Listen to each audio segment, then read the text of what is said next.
Hey guys, tonight we're heading out into the kind of cold that makes your teeth chatter just from hearing about it. The kind of wind that laughs at scarves and pokes you in the ribs no matter how many layers you wear. The kind of night where even your thoughts start to feel frosty around the edges. And if you think you'd survive one medieval night out here on the hills with nothing but a cloak and a few sheep, you probably won't. But that's okay, because that's what we're here to imagine. So, before you get comfortable, take a moment to like the video and subscribe, but only if you genuinely enjoy what I do here. Go ahead, tell me in the comments where you're listening from and what time it is there. I want to picture all of us wrapped in blankets across different time zones, shivering together through this strange historical bedtime story. Now, dim the lights, maybe turn on a fan for that soft background hum, and let's ease into tonight's journey together. You find yourself on a slope somewhere in the heart of England, maybe around the year 1320, though exact dates mean little when your life is measured by the cycle of sheep and snow. The grass is brittle beneath your boots, the moon hangs low like a cracked silver plate, and the flock moves around you in slow, ghostly shapes. You've been walking since dusk, keeping the animals from wandering into the forest where wolves are rumored to prowl. Though, if you're honest, you've never actually seen one. Just their stories gnawing at the edges of campfire talk. Your cloak smells of lanolin and smoke, and you're oddly grateful for both. There's no tent, no proper shelter, just a low rock wall to break the wind and a patch of earth that looks less frozen than the rest. You stamp your feet, rub your hands together, and consider the nightly problem every shepherd faces: how to sleep without freezing, or worse, rolling down the hill in your dreams. The first trick is to pretend you're not cold, which is about as effective as pretending taxes don't exist. But you've learned the second trick too. The art of finding warmth in unlikely places. The sheep, for one, are better than any blanket. They huddle close, their breath puffing little clouds into the air.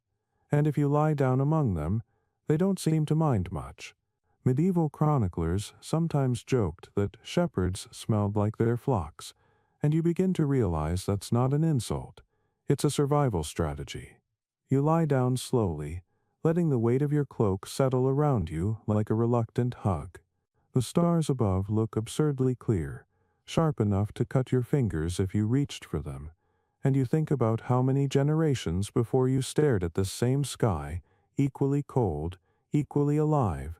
Somewhere below, the village lights wink faintly, and you imagine warm hearths, crackling bread crusts, children asleep under wool blankets, luxuries that seem as distant as the moon itself. You close your eyes, but sleep doesn't come easily. Your body argues with the earth, your bones complain in old man voices, and your nose feels like it's filing for divorce. Still, there's something comforting about the rhythm of the night, the steady breathing of animals, the hiss of distant wind through dead grass, the occasional bleat that sounds suspiciously like someone swearing. You remember a saying you heard once at the tavern: "A shepherd's bed is wherever he falls." You didn't appreciate it back then, but lying here, you get it. It's not romantic, it's not tragic, it's practical.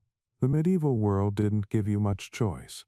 Heating was a luxury, firewood a treasure, and sleep something to be negotiated rather than enjoyed. And yet, people like you survived, century after century, night after freezing night. Historians tell us that average winter temperatures in parts of Europe during the so-called Little Ice Age could drop below what even modern hikers would tolerate without gear. But somehow these wool-clad wanderers endured. Maybe it was stubbornness, or maybe, as one 14th-century friar claimed, God preserves those too poor to build houses. You smile at that thought, not out of piety, but because it's funny how people can find holiness in sheer perseverance. Somewhere behind you, your sheepdog shifts and sighs, a sound like an exhausted guardian angel. You pull the cloak tighter, tucking your chin into the rough fabric, and the world narrows to warmth and breath and the faint crack of ice in the soil beneath.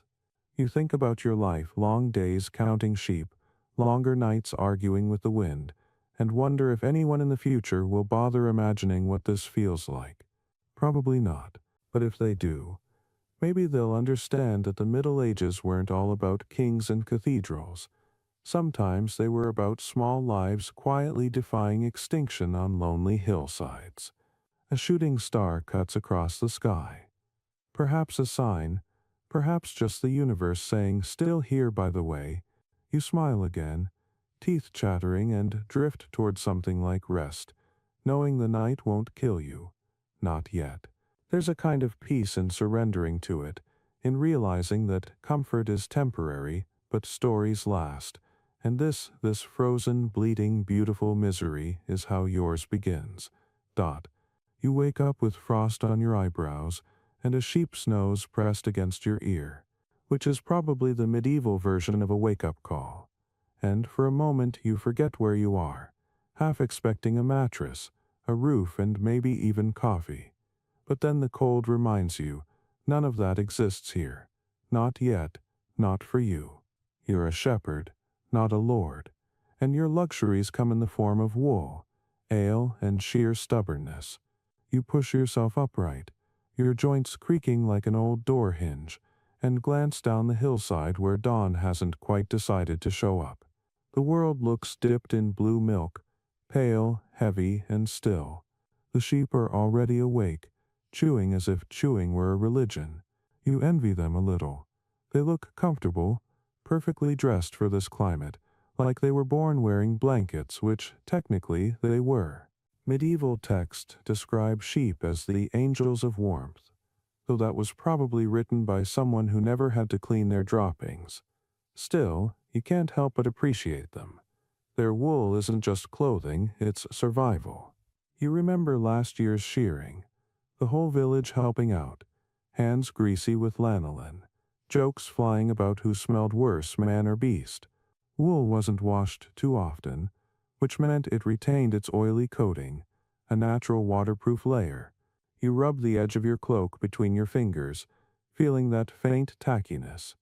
It's unpleasant, yes, but you'd trade 10 scented candles for one of these cloaks any day.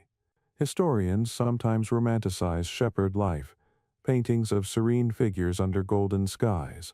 But if they'd spent even one night on these hills, they'd know the truth.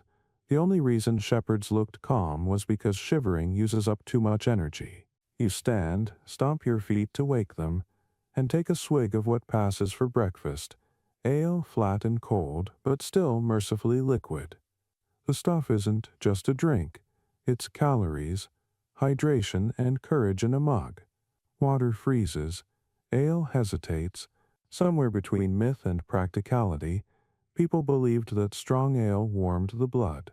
There's even a 14th century medical note saying that beer taken before sleep aids the spirits against chill, though it's likely the spirit in question was simply fermented barley.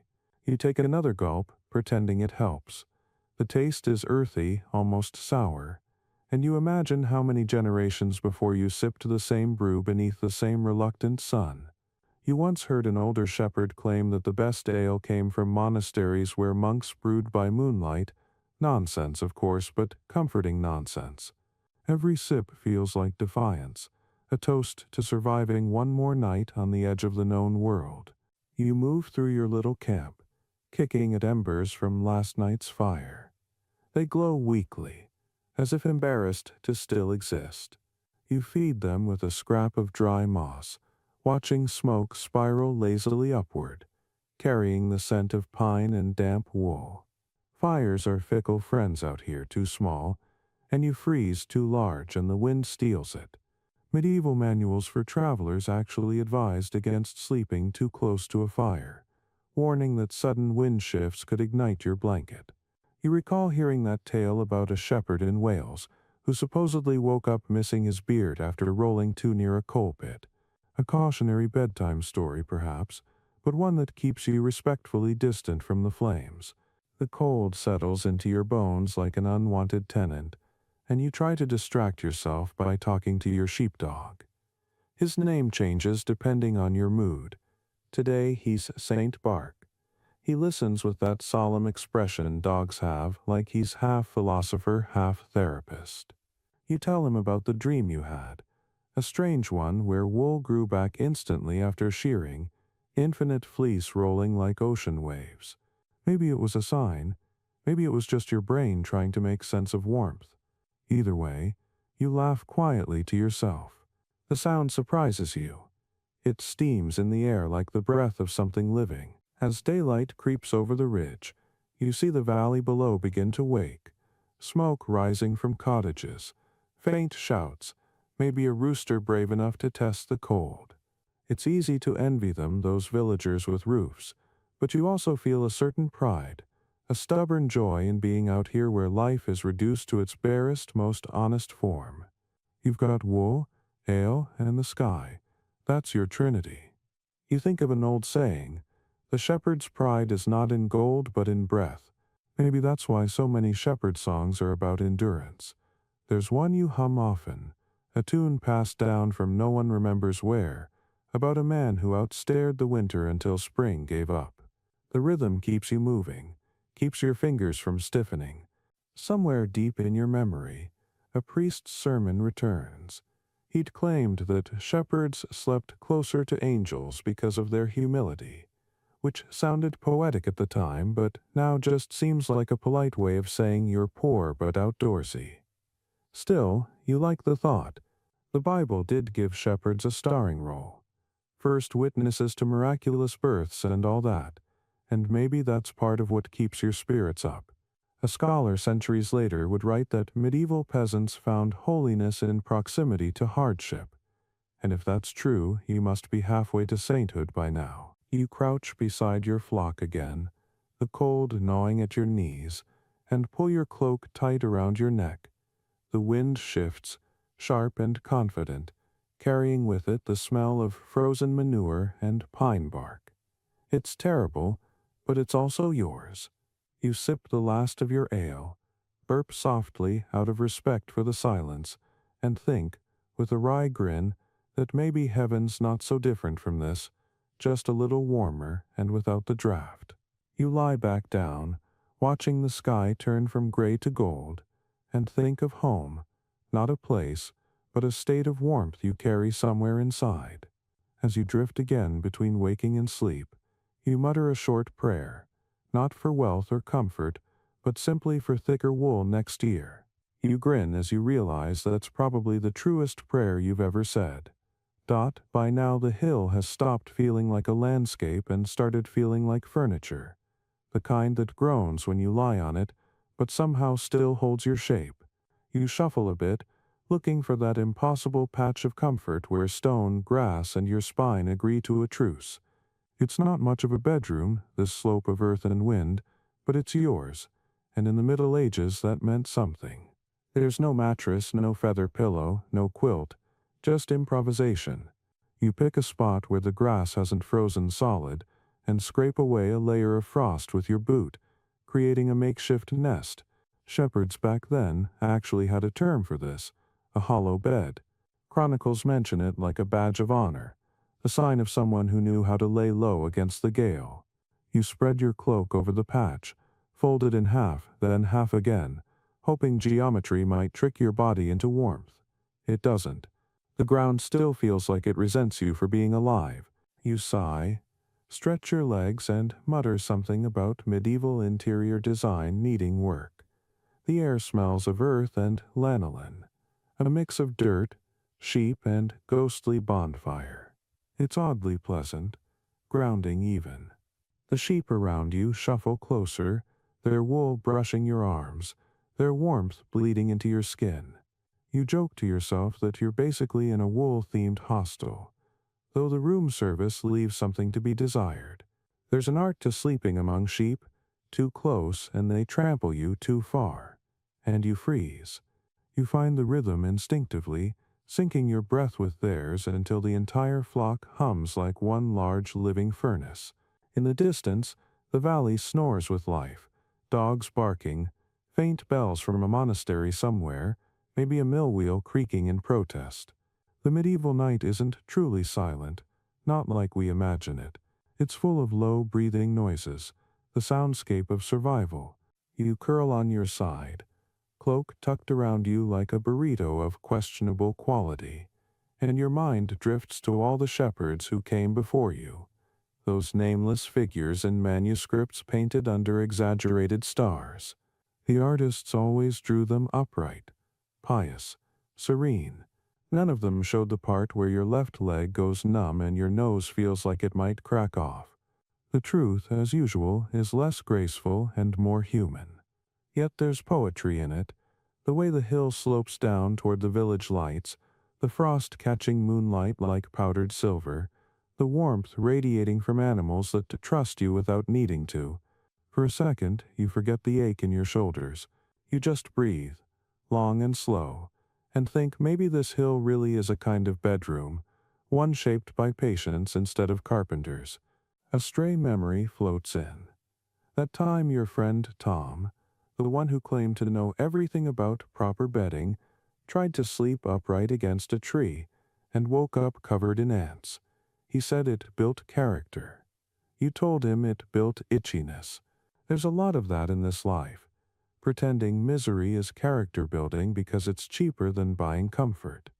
You chuckle softly, careful not to wake the sheepdog beside you. He twitches in his sleep, paws chasing some dream of eternal rabbits. You reach into your small pack and pull out a crust of bread. It's rock hard but edible after a few thoughtful bites. You chew slowly, watching your breath fog the air. The taste is bland, but your stomach doesn't argue. Somewhere, a night bird calls, high and lonely. You wonder what it's like to have wings tonight, to fly away from this cold, to look down and see the tiny dots of shepherds spread across the kingdom, each one clutching a cloak, praying their fire doesn't die. Historians say shepherds were some of the most isolated people in medieval Europe, sometimes spending weeks without seeing another soul but their flock. The church wrote sermons warning that solitude led to temptation, though one monk later admitted that the temptation was mainly to oversleep. You grin at that, whispering, relatable. The ground beneath you feels slightly softer now, maybe from body heat, maybe from resignation. You start to notice little details, the tick of melting frost dripping off a stone, the faint warmth where your sheepdog's tail rests against your boot, the uneven rhythm of a ew's breathing. You've memorized these sounds. They're your lullaby, the rough soundtrack of existence. The modern world might have mattresses and alarms, but here, time moves by the fire's mood and the sheep's hunger. You think of philosophers who wrote about simplicity centuries later, about returning to nature and sleeping under the stars, and laugh quietly. If they only knew what it actually felt like, frozen toes, twitching sheep, and a pillow made of regret, they might have stayed in bed. And yet, despite everything, something inside you softens. The sky is vast, the stars endless, and for a fleeting moment you feel free. No taxes, no lords breathing down your neck, no sermons about sin or duty, just you, your flock, and the whisper of the wind over the hill. Maybe this hill isn't a prison after all. Maybe it's a reminder that comfort was never the point, endurance was, and in that strange, silent logic of the Middle Ages, enduring meant living well enough to tell a story about it later. You smile at that thought, the corners of your mouth stiff with cold, and drift once more toward the edge of sleep, the hill cradling you like the world's roughest cradle. By the time the next dusk rolls in, you're deep in the age-old argument that every shepherd has had with himself. What counts as a blanket? Exactly. You've tried everything. Fleece, straw, spare cloak, even a stolen bit of sailcloth once, and none of it makes you feel like those smug nobles in tapestries who nap under brocade. Tonight, though, you're testing a new theory. If you layer enough almost blankets, maybe they'll add up to one real one. So you spread your rough cloak first, then a tattered sheepskin, then a heap of dried bracken you gathered before sunset. It smells faintly of mold and regret, but it's soft enough. Medieval chroniclers would laugh at this scene, peasants inventing duvets one itchy handful at a time. One 15th century inventory listed 2 coarse blankets of hair and straw, which tells you how low the bar was for comfort. Still, there's a kind of pride in this improvisation. You tell yourself that even kings can't buy warmth, they just rent it from better fireplaces. As you settle in, you recall that strange rumor from a passing peddler, a fleece so pure it cured colds. He swore it came from a lamb raised on rosemary and sunlight. You paid him no mind then, but tonight you'd trade your best pair of boots for a square of that miracle wool. The medieval world thrived on such stories, tiny bursts of magic tucked inside the cold grind of reality. Maybe that's why you tell yourself tall tales before sleeping, because belief is its own kind of insulation. You tug the sheepskin tighter, feeling its greasy weight settle across your chest and whisper, "There, that's luxury." The sheepdog shifts beside you, unimpressed. Wind crawls over the ridge like a bored ghost, testing every seam in your setup. The bracken rustles, the cloak flaps once, and for a moment you feel the night laughing at your efforts. You think about the people in the village below, how they argue about theology while you argue about thread count, and the comparison makes you grin. Humor is a survival mechanism. Every shepherd knows that. You recall a saying from an old Welsh ballad, "He who mocks the cold keeps half his warmth." So you mock it with gusto. You tell the wind it's lazy, the frost it's slow, and your own toes that they're being dramatic. It helps a little. Somewhere between shivering and sleep, your thoughts drift to the origin of blankets themselves. The Romans used woolen mantea, travelers carried cloaks called pallia, and by your time the word blanket had just entered the English tongue, supposedly from a weaver named Thomas Blanket of Bristol. You imagine him proudly announcing his invention, unaware that centuries later his name would comfort millions. Then you laugh again, realizing that here on this hill, you're testing his legacy firsthand and finding it somewhat lacking. Maybe he never slept outside. Maybe he had walls. The sheep press closer, sensing the drop in temperature, their bodies radiating that quiet, steady heat. You shift slightly, creating a dip in the straw where your hip fits just right. The sensation is almost cozy. The smell, earth, wool, smoke, feels timeless. This could be any century, any winter, any shepherd curled beneath the same indifferent stars. You start to think that maybe warmth isn't something you find, it's something you make peace with. You remember how your grandfather once said, "The hill never grows softer, only your bones learn the shape."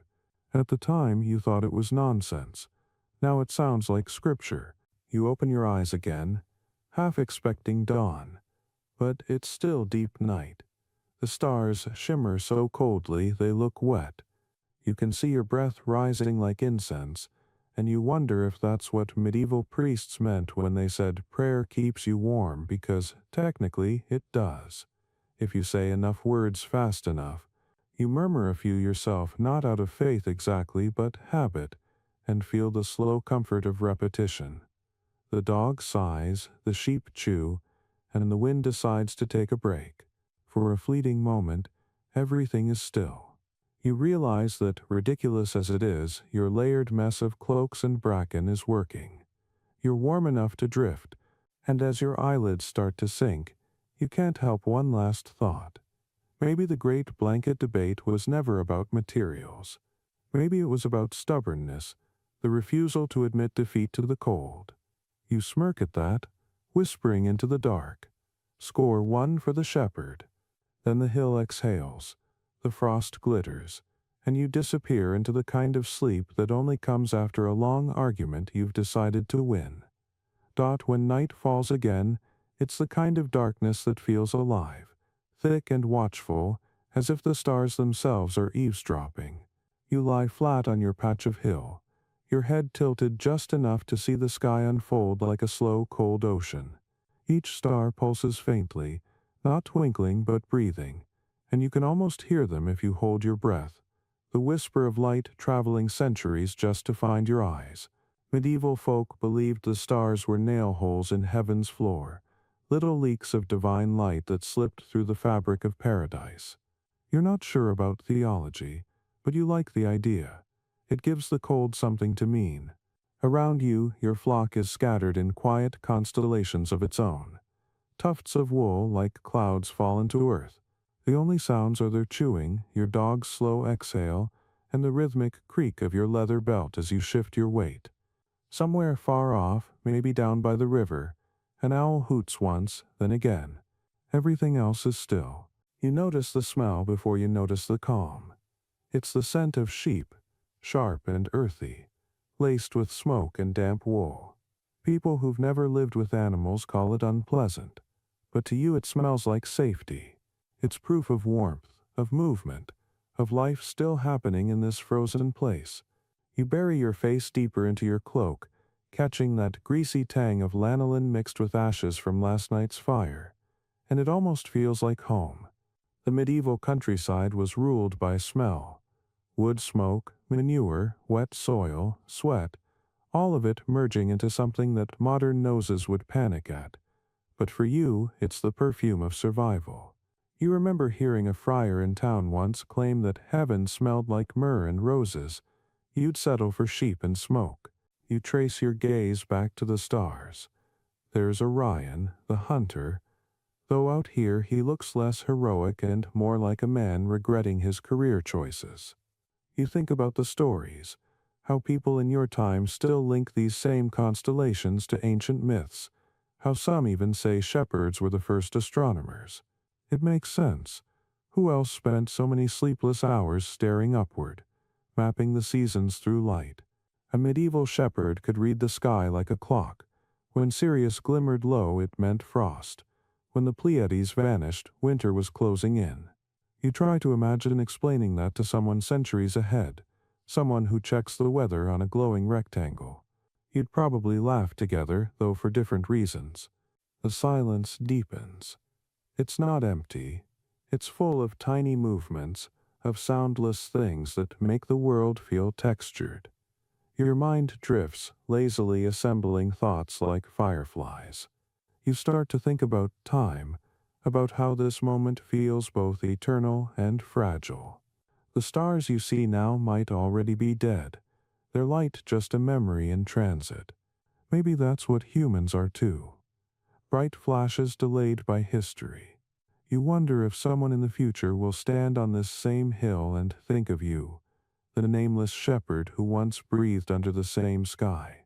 Probably not. But maybe the sheep will remember in some quiet, collective way. Sheep seem to know things. They move like thoughts, slow, dumb, but persistent. You chuckle at yourself, which makes your breath fog up again. And for a second it looks like you're smoking from sheer existentialism. The dog lifts his head, sighs, and goes back to dreaming.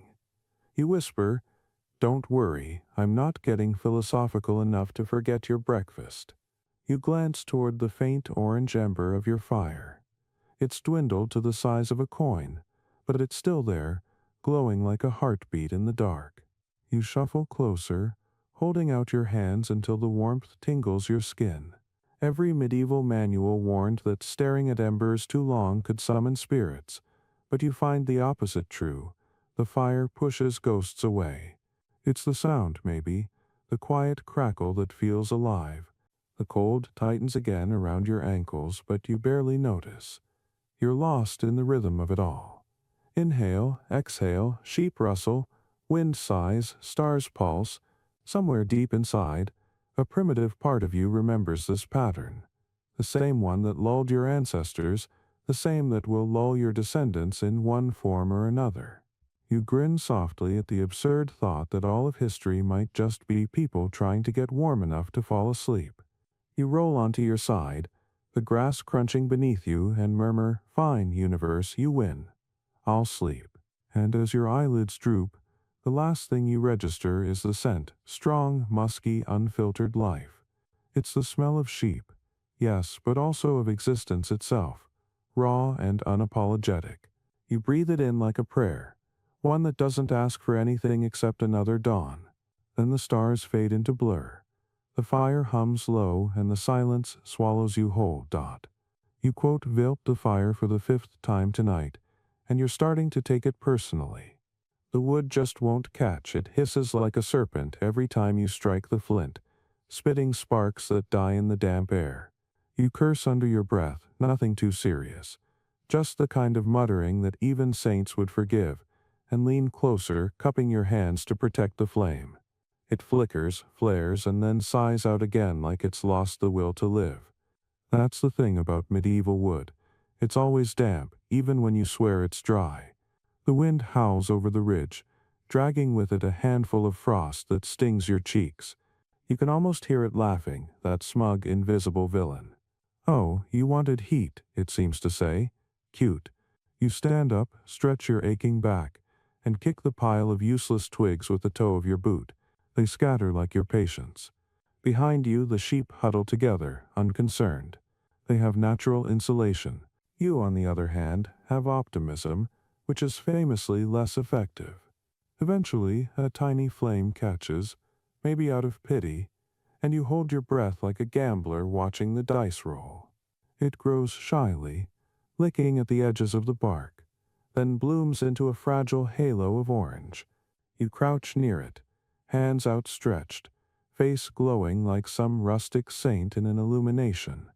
The warmth is weak but real, and you find yourself grinning at it the way one grins at a newborn, half joy, half disbelief that it actually worked. There you go. You whisper to it as if it can hear. Don't die on me. You feed it a bit more moss, then a splinter of oak, then sit back on your heels and finally exhale. The smell of smoke curls upward, sharp and honest, carrying a faint sweetness where resin catches. It clings to your cloak, your hair, your everything, and you don't mind. It's the perfume of success. You think about how medieval people treated fire like a member of the family. They called it hearth for a reason. It wasn't just a tool, it was home itself. In villages, the fire was rarely allowed to go out. Some families even passed a live coal to their neighbors at dawn if their own flame had died. A small glowing gesture of kindness. Out here, though, there's no neighbor to rescue you. If your fire dies, you die too. At least a little. You've heard stories of shepherds who tried sleeping through the cold and never woke up, their bodies frozen into strange shapes, half curled, half reaching. Whether those tales were true or just cautionary bedtime gossip, they work. You never let the flame go untended. The problem is, fire has moods. Sometimes it's generous, sometimes temperamental. Tonight it's in one of its quieter phases, reluctant to rise above a whisper. You huddle close, your knees almost in the embers, and watch the smoke drift sideways with the wind. It curls around you like a lazy ghost, filling your nose, coating your throat, stinging your eyes until you look properly tragic. An occupational aesthetic.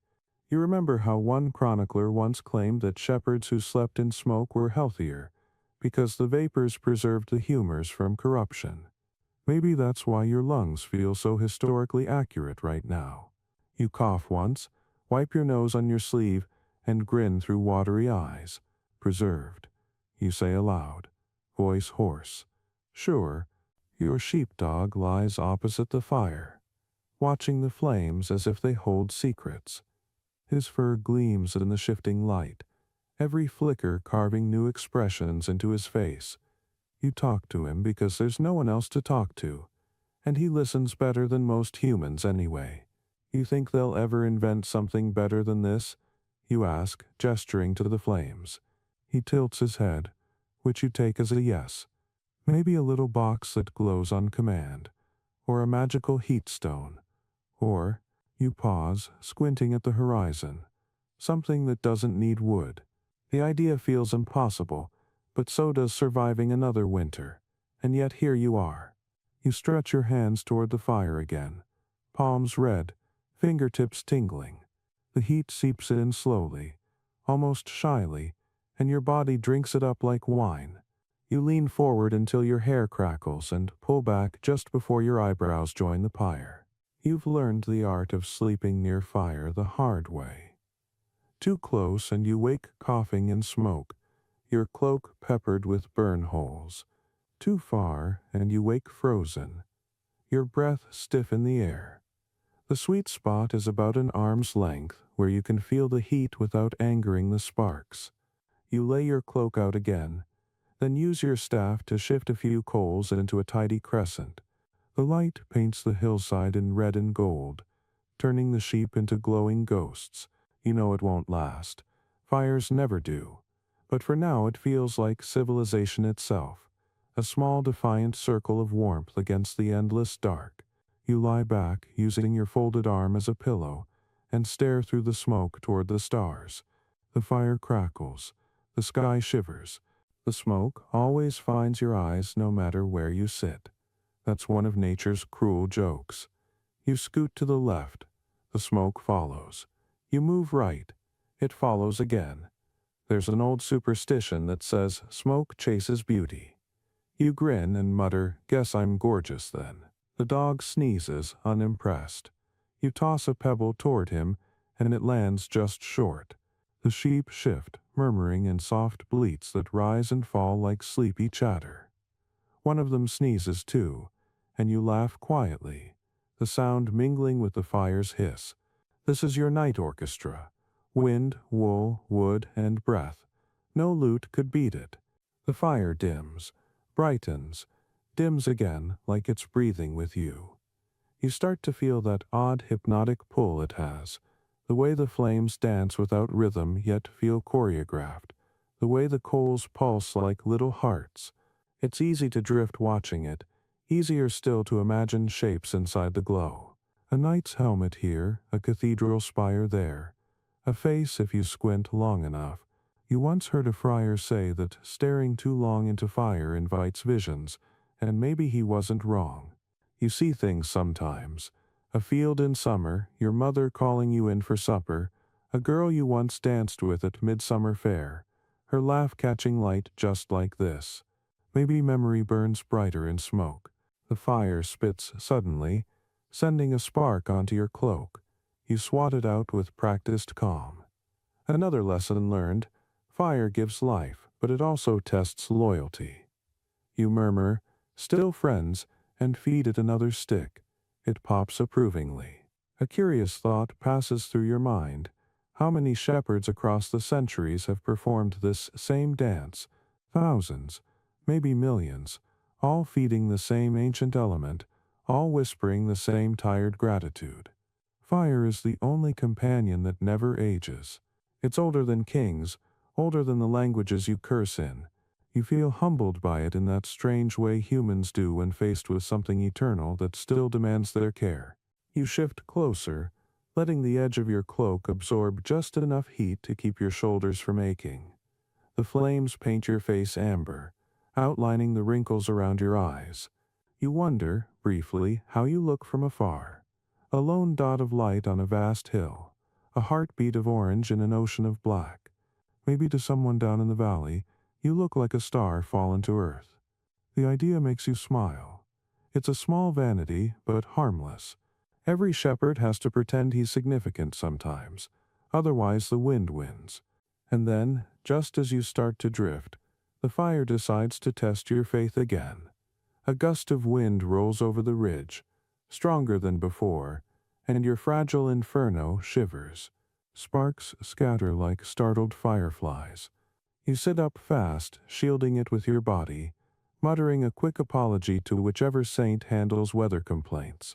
The flame shrinks, folds inward, and nearly dies. You blow on it gently, coaxing it like a stubborn child. For a heartbeat it hesitates, and then it lives. A single ember glows bright, catching on a splinter, growing again into flame. You laugh out loud, half relief, half madness. "Ha, thought you had me there," you tell the wind. The dog lifts his head, ears flicking. "We're fine," you reassure him. "Just me and my fragile masculinity winning against physics." You lean back again, satisfied, the fire now steady but soft, a companion rather than a conqueror. The smoke thickens slightly, swirling upward into the night. You think about how some medieval philosophers claimed that smoke was the soul of the wood escaping, that every burning log released its life into heaven. You like that idea. It makes the act of tending fire feel sacred, like you're midwifing tiny spirits into the sky. You whisper, "Go on then," and watch another curl of smoke vanish into the dark. Soon, your eyelids grow heavy, the rhythm of crackle and breath lulling you toward sleep. The world feels small, contained, safe in this circle of light. You can almost forget the frost creeping just beyond the glow. You can almost forget that dawn will come cold and early and thankless. Right now, it's just warmth and rhythm, and the comfort of things that don't need explaining. Your last conscious thought before sleep is an odd one. How all human progress might just be an elaborate attempt to keep a single fire burning a little longer. You smile at that, the corners of your mouth twitching even as your mind drifts. The fire pops once, softly, like punctuation. The dog sighs, the sheep shift closer. The cold presses against the edges of your little world but doesn't quite break through. And as the night folds itself around you, you sink into a dream so deep and quiet, it might as well be the first dream anyone ever had, one where the fire never dies, the wind forgets your name, and warmth becomes forever. By the time another evening rolls over the ridge, you've decided that your cloak is not just clothing, it's a lifestyle. It's your blanket, your roof, your emotional support animal, and your entire personality rolled into a single greasy, rain-soaked masterpiece. The thing smells faintly of smoke, sheep, and ambition gone stale, but you love it anyway. In the Middle Ages, a shepherd's cloak wasn't fashion, it was technology. Layers of raw wool woven thick enough to block the wind, steeped in natural lanolin that repelled water long before anyone thought to name waterproofing as an industry.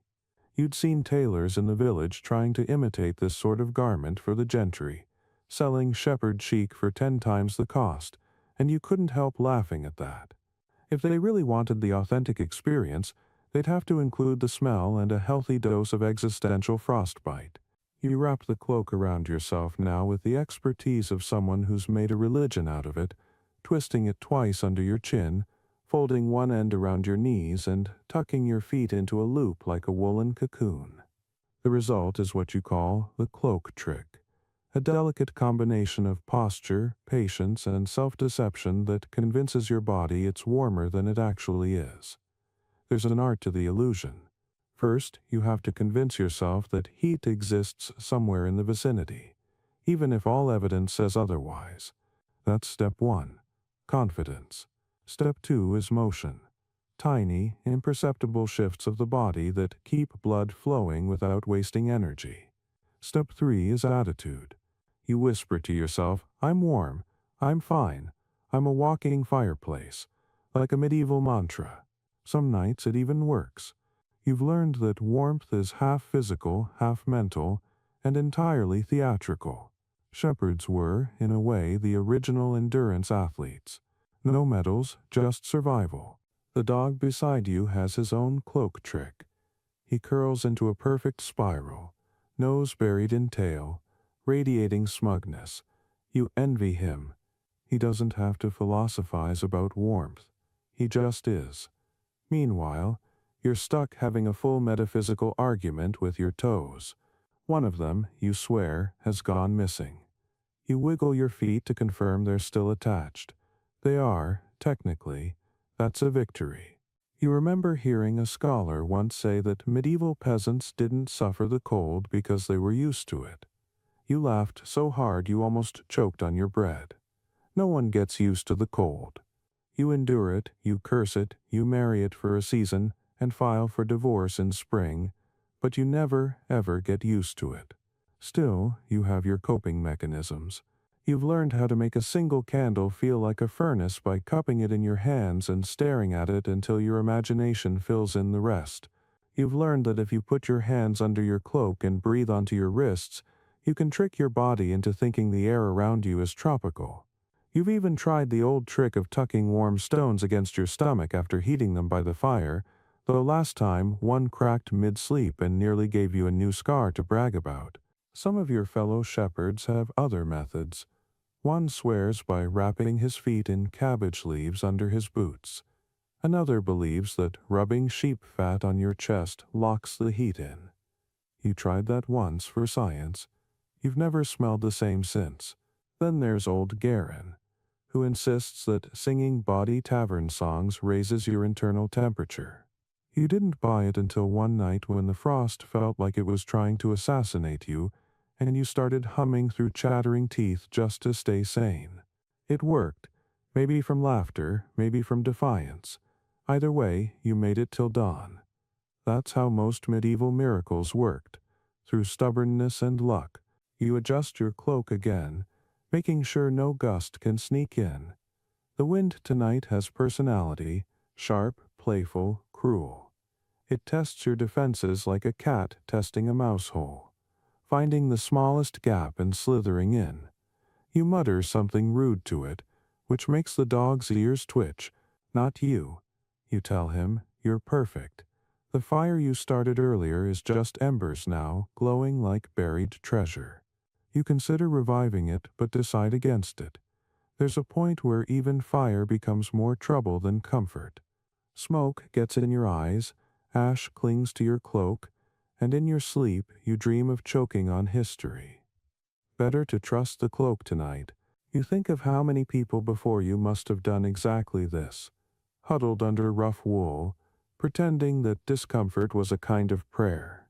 You've heard monks describe ascetic life as a furnace of the soul, but you suspect none of them spent January on a hillside.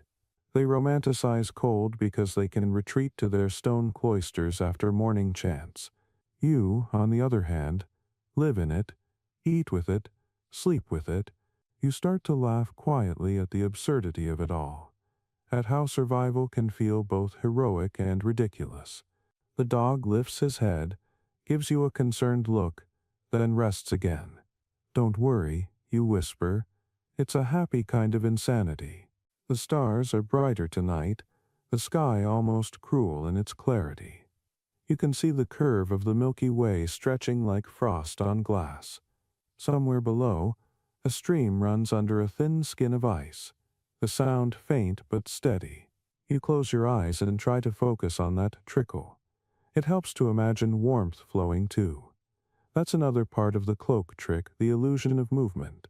If you picture the warmth circulating like water, sometimes your body believes it. You've become quite good at manipulating your own biology through optimism. Eventually, though, even imagination wears thin. The wind shifts again, colder now, and you feel it thread through the wool like a thief. You pull the cloak tighter until you can barely breathe, then curl up like a child. Your breath fogs the air inside your little cocoon, turning it damp but marginally warmer. You start whispering nonsense under your breath, a lullaby your mother used to sing, fragments of a psalm, even a recipe for lamb stew. Anything rhythmic. Words make heat, too, in their way. Each syllable a tiny spark. Somewhere in the middle of this whispered rambling, you remember the first time you realized how much you depended on this cloak. It was years ago, during that blizzard that wiped out half the flock. You'd fallen asleep too close to the edge of a snowdrift and woke buried, unable to move. The cloak had frozen stiff around you like armor. You thought it would kill you, but instead it trapped enough warmth to keep you alive till morning. You've never cursed its weight again. There's a philosophical comfort in that memory. The idea that the very thing suffocating you can also save you. Maybe that's what all survival is, learning which discomforts are worth keeping. The cloak, the cold, the sheep, they're all variations of the same lesson. You start laughing again, softly, until it turns into a cough. The sound echoes through the empty night, startling a crow from a nearby tree. It flaps away, feathers whispering against the wind. You watch it vanish and think, not for the first time, how good it must feel to leave the ground. The horizon begins to pale slightly, a hint that dawn is coming. You can see a faint blue glow behind the clouds, cold light, but light nonetheless. You've survived another night. You shift your cloak once more, partly to celebrate, partly to scrape the frost off the top layer. It crackles faintly, a sound that always reminds you of thin ice on a pond. You'll need to thaw it by the fire soon, or risk walking around in a self-made statue. As you sit up, the cloak slips from your shoulders, releasing a puff of warm breath that feels almost like goodbye. You hold it for a moment, running your hands along the fabric, feeling the uneven weave, the patches where you've repaired holes with mismatched thread. Every stitch is a story. The night you tore it, escaping a bramble bush. The week you mended it while half drunk on sour ale. The morning you used it to cradle a newborn lamb still steaming with life. It's ugly, it's heavy, it's perfect. The dog yawns, stands and stretches with enviable ease. You give him a scratch behind the ears and say, "Another night down, Saint Bark." He shakes the frost from his fur, showering you with ice dust. "Bless you too," you mutter. The first birds begin to stir. Faint chirps like cautious questions. The sheep start moving again, hooves crunching softly. You pull your cloak around you one last time before standing, savoring the final seconds of its warmth. Then, with a resigned sigh, you throw it over your shoulders, grab your staff, and start walking toward the morning. The hill glitters under the newborn light, every blade of grass crowned with frost. You think about how the day will melt it all away, only for the night to freeze it back again. A daily resurrection. You grin at the thought, then glance at your cloak and whisper, "Same time tomorrow, old friend." And as you step into the wind, you swear it answers with a quiet rustle, half warning, half applause. The night stretches on like an old wool blanket, full of holes and whispers, and the only things keeping you company are the faithful dog beside you and the occasional ghost that decides to visit when the fire burns low enough for imagination to get brave. The dog, of course, is real. Warm, solid, smelling faintly of smoke and sheep dung, a loyal patch of life in this indifferent dark. His name changes every season. Sometimes he's called Thorn, sometimes simply Boy, depending on whether he's earned dinner or stolen it. Tonight he's lying nose to tail near the embers, one ear twitching every time the wind moans across the hillside, every muscle trained to wake at the slightest wrong sound. You envy his simplicity, his direct purpose. While you wrestle with thoughts about frostbite and mortality, he dreams of chasing rabbits and barking at the moon. The fire pops, sending up a small spray of sparks, and his eyes flick open bright and gold like coals themselves, before slowly shutting again. There's comfort in that small act, a silent pact between species. You watch over me, I'll feed you in the morning, and between us we'll keep the dark at bay. The sheep, meanwhile, are murmuring in their sleep, soft grunts and huffs that sound almost human. The air smells heavy with their warmth, and the lingering bitterness of burnt wood. Above, the stars hang low and close, pressing down on the world as if trying to listen in. The wind dies for a while, leaving behind an echo of absolute quiet, the kind that makes your heartbeat sound too loud. It's then, in those empty minutes between breaths, that the ghosts tend to arrive. Not the terrifying kind, more the tired, polite sort that don't know where else to go. They come out of memory mostly, though sometimes they feel independent, as if the hill itself keeps its own audience. There's the old shepherd who froze up here last winter for one. You remember finding his crook sticking out of the snow like a monument. Sometimes, when the moonlight hits just right, you can still see his outline sitting on the far rock, head bowed, a permanent silhouette carved into your periphery. You nod toward that rock now, not out of fear, but recognition. Some people inherit land, others inherit weather. You've inherited ghosts. They don't talk. They don't need to. They just remind you that every warm breath you exhale could be your last, so you'd better make it count. The dog's ears twitch again. Maybe he hears them too. Dogs have that gift, seeing things just before you do, living half in this world and half in the one where sound hasn't decided whether it's real. The Romans used to say that shepherd dogs could smell the souls of the dead, and some medieval priests repeated it, warning that such animals were both blessed and cursed. You find that comforting in an odd way. It means you're not alone even when you are. You reach down to scratch behind the dog's neck, feeling the coarse fur shift under your fingers, his heart beats steady against your palm. He leans into the touch for a moment before settling back, sighing out a long, smoky breath. The ghosts aren't all human, either. There's a legend that the hills keep memories of every animal that's ever died here. Sheep, wolves, even crows. And that on still nights their shapes rise like mist. You've never seen them directly, but sometimes the fog moves in patterns too purposeful to be chance. You've caught yourself staring into it, thinking you saw horns or a wagging tail or eyes glinting in the smoke. Once, when you were younger, you thought you saw your first dog, Old Bracken, trotting toward you out of the fog, tongue lolling, same limp in his right leg. You even called his name before realizing he'd been dead 3 winters. It didn't frighten you, it just made you smile. Maybe that's what ghosts really are. The universe replaying its favorite scenes when no one's looking. The fire has sunk low again. Little more than a puddle of light, and you feed it another handful of twigs. The crackle fills the silence, a brief illusion of control. The heat brushes your face, soft and uneven. Your cloak still smells faintly of lanolin and wood smoke, ancient smells older than history, the kind that feel built into the bones of the earth. You lean closer to the fire, feeling your eyelashes sting from the heat, and you think about how every shepherd, every wanderer, every lonely human who ever looked after animals must have known this same combination of sensations, warmth and fear, duty and boredom, the constant awareness that the night has teeth but can be tamed, for a while by flame and loyalty. The dog stirs again, lifts his head, and emits a low growl, not hostile, just warning. You follow his gaze toward the edge of the darkness where the hill drops steeply into the valley.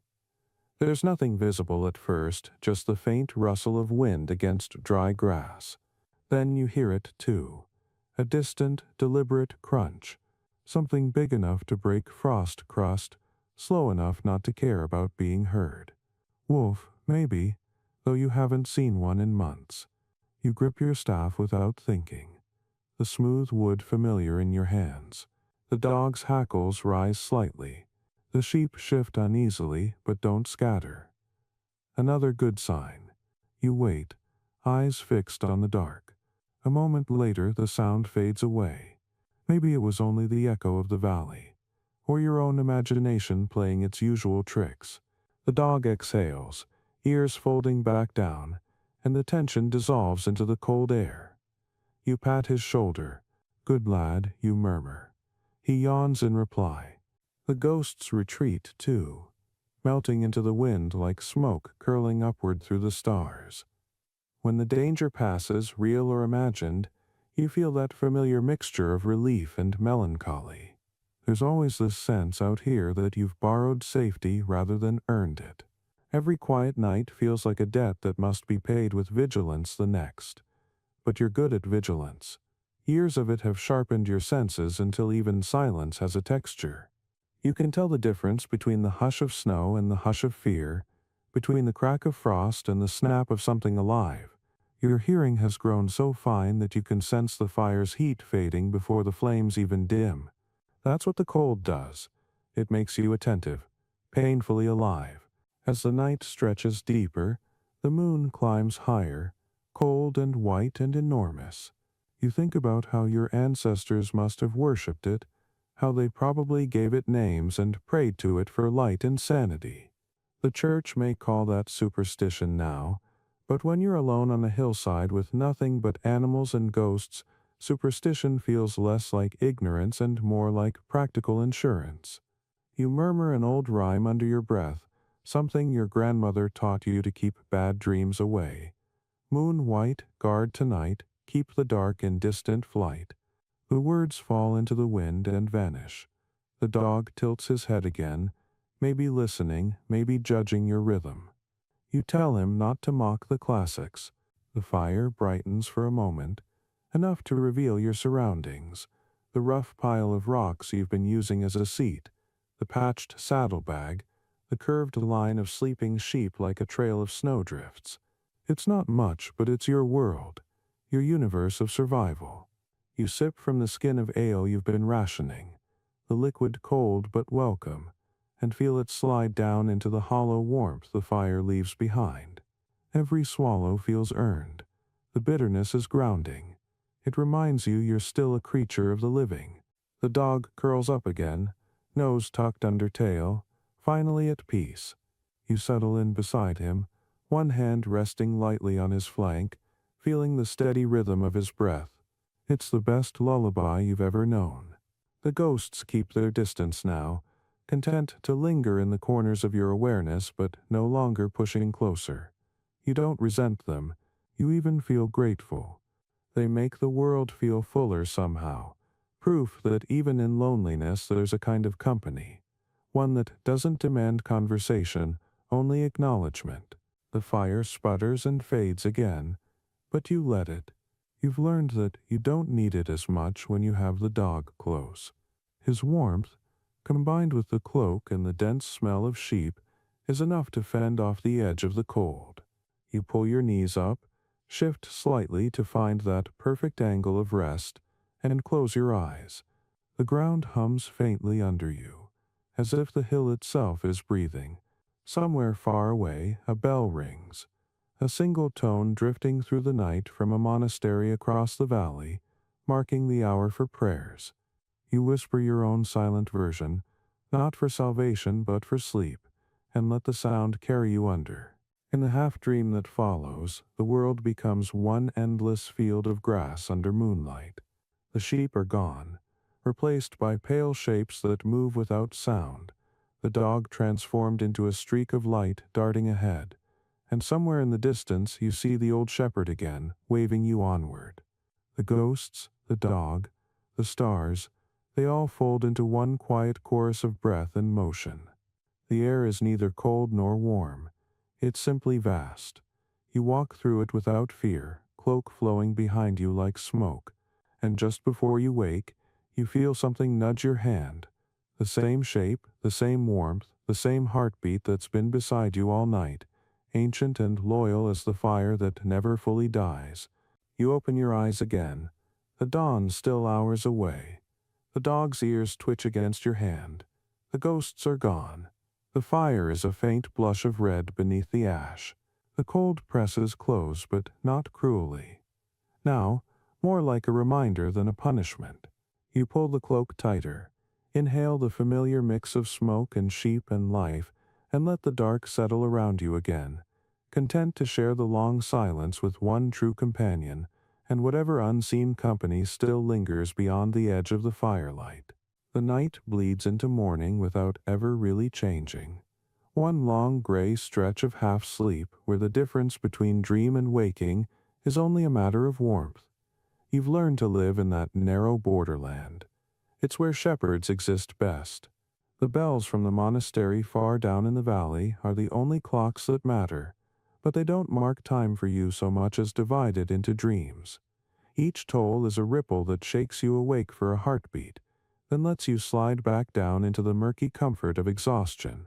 First bell, matins, somewhere after midnight, faint and lonely, drifting over frozen ground. You half open your eyes to check that the sheep haven't wandered, but they're there. Small pale humps in the starlight. The dog lifts his head, listens, then rests again. You follow his example. Second bell, lauds, closer to dawn. A higher tone this time, cutting through fog. Between those bells your mind travels far, to places you've never seen, to meals you'll never taste, to hands you once held before this life of hills and frost claimed you. Dreams come easily in the cold. It's like your body is desperate to take shelter wherever it can, even in imagination. You dream of summer fields, gold and endless, of lying on your back under a sun that feels almost personal, the kind that sinks through your skin like honey. The dream is so vivid that when you roll over in your real bed of frozen grass, Your cheek expects warmth and finds ice instead. You don't wake, not fully, just drift sideways into another fragment, your mother's voice calling you to bring in the washing before rain, the sound of her laughter caught in wind, her hands rubbing warmth back into yours when you were small. The past doesn't die out here, it hides in the cold until you're still enough to feel it again. Another bell trembles through the valley. This one muffled, maybe by fog or snow. You stir, half thinking it's a sound from the dream world, like a giant's heartbeat echoing under the earth. The sheep grunt and shift but don't rise. Their breath steams upward in rhythmic plumes, creating a faint cloud that hovers above them like a second flock made of ghosts. You pull the cloak higher over your chin, just enough to trap a bit of that collective heat. The dog's fur brushes against your knee. He's awake now, watching the horizon where dawn should be. You can tell he feels the same limbo you do. The pause between darkness and light when everything in the world seems to hold its breath. There's something holy about this hour. The monks down below are chanting their morning psalms, though you can't make out the words. All you hear is the rhythm, low and steady, carried by wind that seems unsure which way to travel. It mixes with the occasional bleat from the flock, a strange duet of the sacred and the mundane. You think of how both prayers and bleating are really just different ways of saying the same thing. We're still here, we're still alive, please keep it that way. You smile faintly at the thought. Religion isn't something you wear like a badge out here. It's something that seeps into your bones when the world is silent enough for awe to sneak in. Sleep comes again in slow waves. This time the dreams turn darker, colder, sharper around the edges. You're walking through a field of snow that reaches your waist, your staff lost somewhere behind you. The sheep are gone, the sky a lid of iron pressing down. You hear bells again, but closer now, louder, urgent, and each ring makes the ground tremble. Then there's a figure ahead. Your father, maybe, or yourself older, waving you onward toward a fire that never gets closer no matter how hard you walk. The cold crawls into your chest until it feels like your lungs are made of glass. You wake with a start, breath ragged, and realize your body has gone stiff from stillness. The fire is nearly out, the coals dull red and tired. You shuffle forward and breathe on them, coaxing back a few flickers. The dog watches, tail thumping once against the ground as if to say, "Welcome back." You rub your face hard, forcing the blood to move. The skin burns with returning life, an unpleasant but necessary sting. Around you the world is still half dreaming. The fog has crept closer during your sleep, wrapping the flock in thin white gauze. It's beautiful in a ghostly way, every shape softened, every movement slow and deliberate, as if the hill has become a painting, and you're the only thing still moving fast enough to disturb it. You stand for a while, stretching your back, listening to your joints crack like twigs. The air tastes metallic, heavy with the promise of snow. You know that sound the world makes just before weather changes, the high brittle hush when birds vanish and even your own breath feels too loud. It's that kind of morning. You gather the flock slowly, murmuring to them in the low rhythmic tone that shepherds have used since before there were languages written down. The sound isn't words so much as comfort, the same note over and over until the sheep start to respond, moving together toward the fold you've built from stones and stubbornness. The dog circles behind, his paws soundless on frozen grass. Watching him work fills you with quiet pride. You've trained him from a pup, taught him every whistle, every signal. He doesn't need praise. The doing itself is his reward. When the flock is settled again, you sit back down near the dying fire, pulling your cloak tight and staring into what's left of the coals. The glow has dimmed to faint veins of red running through ash, like the last traces of heartbeat in a sleeping giant. You poke it once, and it sighs. The next bell drifts across the valley. The breakfast bell for the monastery, though the monks will call it prime. It's brighter now, carrying farther. A clean metallic sound that cuts through the mist like sunlight through dirty glass. It means the night is officially over, even if the day hasn't yet arrived. You let the sound pass through you, a reassurance that somewhere people are awake and warm and eating bread. The thought makes your stomach growl, but you push it aside. You'll eat when the sun's up and the frost has loosened enough to move. You lean back against a rock, letting the cloak bunch behind your neck as a makeshift pillow, and stare upward. The fog begins to thin, unveiling a sky the color of tarnished silver. A few stars still cling stubbornly to the edges. You start to drift again, that half-sleep where the world's edges blur but consciousness refuses to surrender completely. It's the safest kind of dreaming. 1 foot in, 1 foot out. Your mind wanders through fragments, your sheep as clouds floating across the sea, your dog sitting at a tavern table politely waiting for ale, your own reflection in a frozen puddle, older, wiser, or maybe just more tired. There's laughter somewhere, faint but real. You can't tell if it's memory or imagination, but it makes the corners of your mouth lift. The bells ring again. Faint this time, their echoes swallowed by distance. You feel the vibration rather than hear it, deep in your chest. It reminds you of all the mornings you've lived exactly like this, the same rhythm repeating across years until memory folds in on itself. You start to realize that shepherds live outside normal time. Seasons are your calendar. Bells are your heartbeat. You wake when the animals do, sleep when the sky allows it, eat when the chance arises. Everything else is noise. That's why dreams feel so close. They're not separate from waking life here. They're woven through it like threads of smoke. You watch the fog retreat, the shapes of the land sharpening, the distant tree line, the thin stream winding through the valley like a silver thread. Somewhere below, a rooster crows, absurdly late but enthusiastic. The sound makes you chuckle softly. The dog lifts his head at the noise and gives you a look as if to say, "You find that funny?" You nod once, eyes half closed, and answer aloud, "I do." He stretches, yawns, and lies back down. You listen to his breathing, steady and patient, until it blends with the rhythm of the flock's soft murmurs. For a few minutes, you feel a strange peace, the kind that comes only after surviving another long icy night without losing anything important. You think about the monks again, their bells, their chants, their prayers drifting up like smoke toward heaven.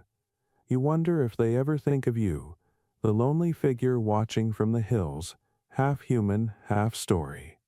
Probably not, but the thought doesn't sting. You've learned that anonymity is its own kind of freedom.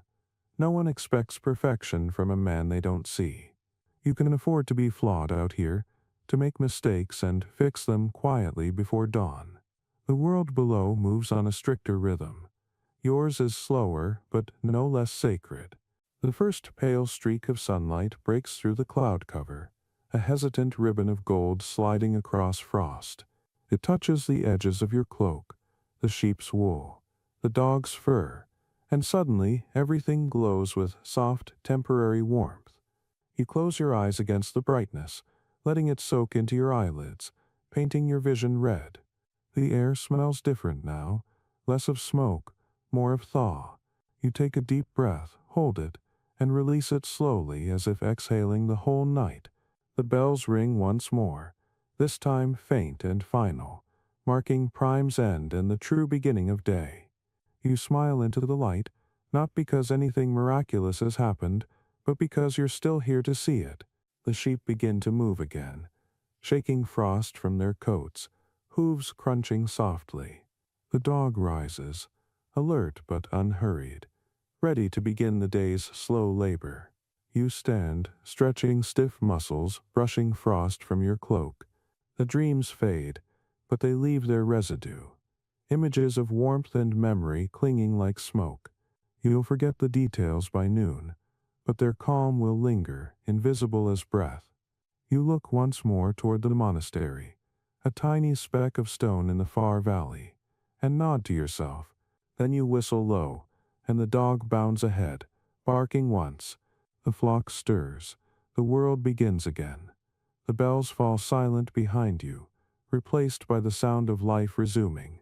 Sheep, wind, footsteps, heartbeats, each note blending into the same ancient song that carries you from one cold night to the next, half dreaming, half awake, but always moving forward through the endless rhythm of frost and dawn. The fire burns low, barely alive, a circle of trembling orange clinging to itself against the wind, and you sit there in that fragile halo with your hands out, palms cracked and blackened from ash, thinking about how warmth isn't just heat, it's noise.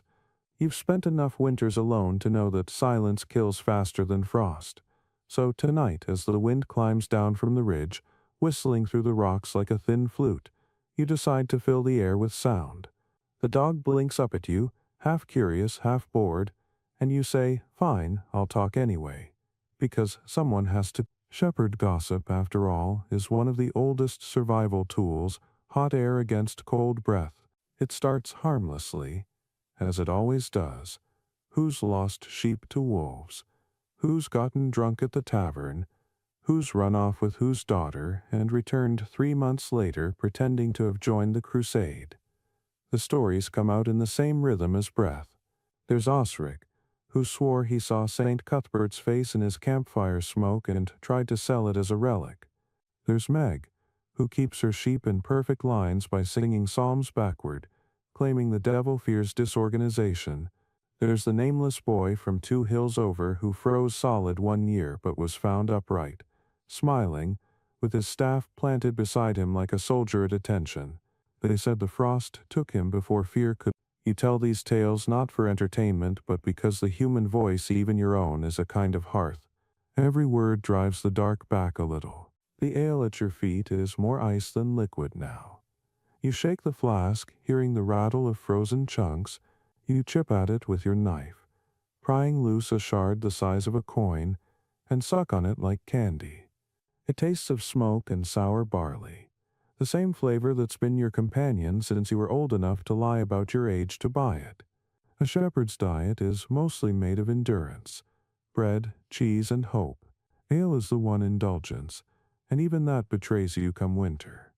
You hold the flask to the fire, waiting for it to thaw, and mutter a small prayer to St. Arnold, patron of brewers and desperate men alike. The ale softens eventually, a slush that trickles down your throat, bitter and electric. It's the closest thing to comfort you'll get tonight. The sheep murmur in their sleep, little bursts of sound that weave between your words like punctuation. You talk to them too, though you'd never admit it in daylight. You lot have it easy, you tell them. Wool coats, no taxes, no sermons about sin. One of them sneezes in reply, and you grin. That's what I thought. The dog lifts his head just long enough to give you a look of disapproval before curling back up. You envy the simplicity of his world. Warmth, hunger, loyalty, all uncomplicated. You poke the fire again, sending sparks upward, each one a little prayer with no direction. The wind shifts, carrying a faint, familiar scent. Wood smoke, yes, but something else too. Bread, freshly baked. It drifts down from the valley below, probably from the monastery ovens. The smell is almost cruel in its kindness. It reminds you of mornings long gone, of markets buzzing with chatter, of laughter that felt unearned but free. You close your eyes and let the memory fill your lungs, even as the cold gnaws at your fingertips. You know that in a few hours the monks will eat porridge and honey, their hall filled with the sound of spoons against bowls, the comfort of ritual. You'll still be here, counting sheep and pretending that silence is prayer. But you don't resent them. You've learned that every man builds his own monastery, some with stone, others with solitude. The night deepens. The stars lean closer. Somewhere above, an owl lets out a slow, deliberate hoot. It sounds almost human, like someone agreeing with your thoughts. You smile and keep talking because stopping would mean listening to the cold again. You tell another story, this one older, half memory, half legend. It's about a shepherd who fell asleep during the plague years and dreamed that angels carried his flock to heaven, only to wake and find the sheep gone, tracks leading nowhere. Some say he died of grief, others say he followed them into the clouds. You prefer the second version. It's the kind of story that makes the night feel less cruel, the kind of lie that keeps you alive. Your voice cracks from dryness. You reach for the flask again, find only dregs, and laugh under your breath. Well, that's that, isn't it? The dog opens one eye. You raise the empty flask like a toast to another fine evening in paradise. The dog huffs and looks away, unimpressed. You lean back on your elbows, letting the cloak open just enough for the cold to remind you who's in charge. The moon slides higher, throwing pale light over the hills. The sheep glow faintly, ghostly, like they're carved from frost. You think of them as stars fallen to earth, dumb but beautiful, each one a small living lantern in the dark. The fire sighs again, dwindling to coals. You should feed it, but you don't. There's something peaceful about letting it fade naturally, watching the red pulse shrink until it becomes a memory.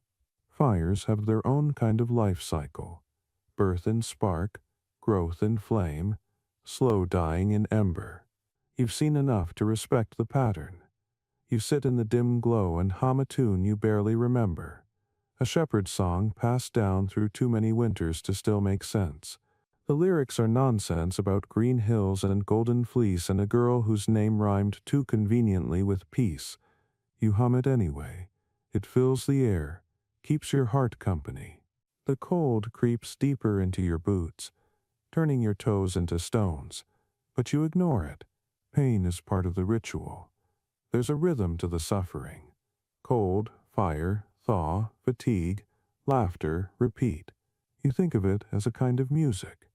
Even the dog has learned to move in time with it, standing when you do, settling when you stop, sharing the same beat of endurance. Out here, companionship doesn't come from conversation, but from synchronization. You've become a small orchestra of survival, playing the same stubborn song night after night. Your thoughts drift toward the people in the valley again. The farmers, the monks, the traders who sleep in beds and wake under roofs. You wonder if they ever think of you, the figure they see sometimes on distant hills, smoke rising from your fire like a signal from another world. Probably not. You're part of the landscape to them, as permanent and unnoticed as the rocks. You find that strangely comforting. The less they think of you, the more room you have to think of everything else. The sky, the stars, the strange mystery of being alive at all in a world so cold it should have killed you long ago. The wind picks up again, playful now, tugging at your cloak like an old friend. You pull it tighter, but smile at its persistence. You've stopped fighting the cold. Now you just negotiate with it. You give it your fingertips. It lets you keep your lungs.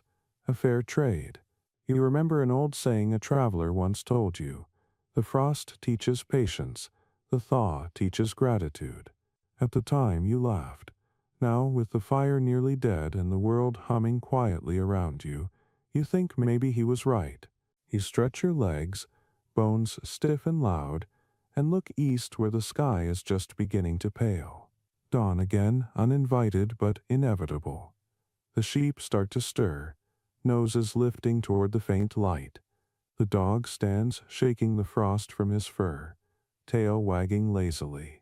You reach down and scratch behind his ear, feeling the warmth there, the pulse steady and real.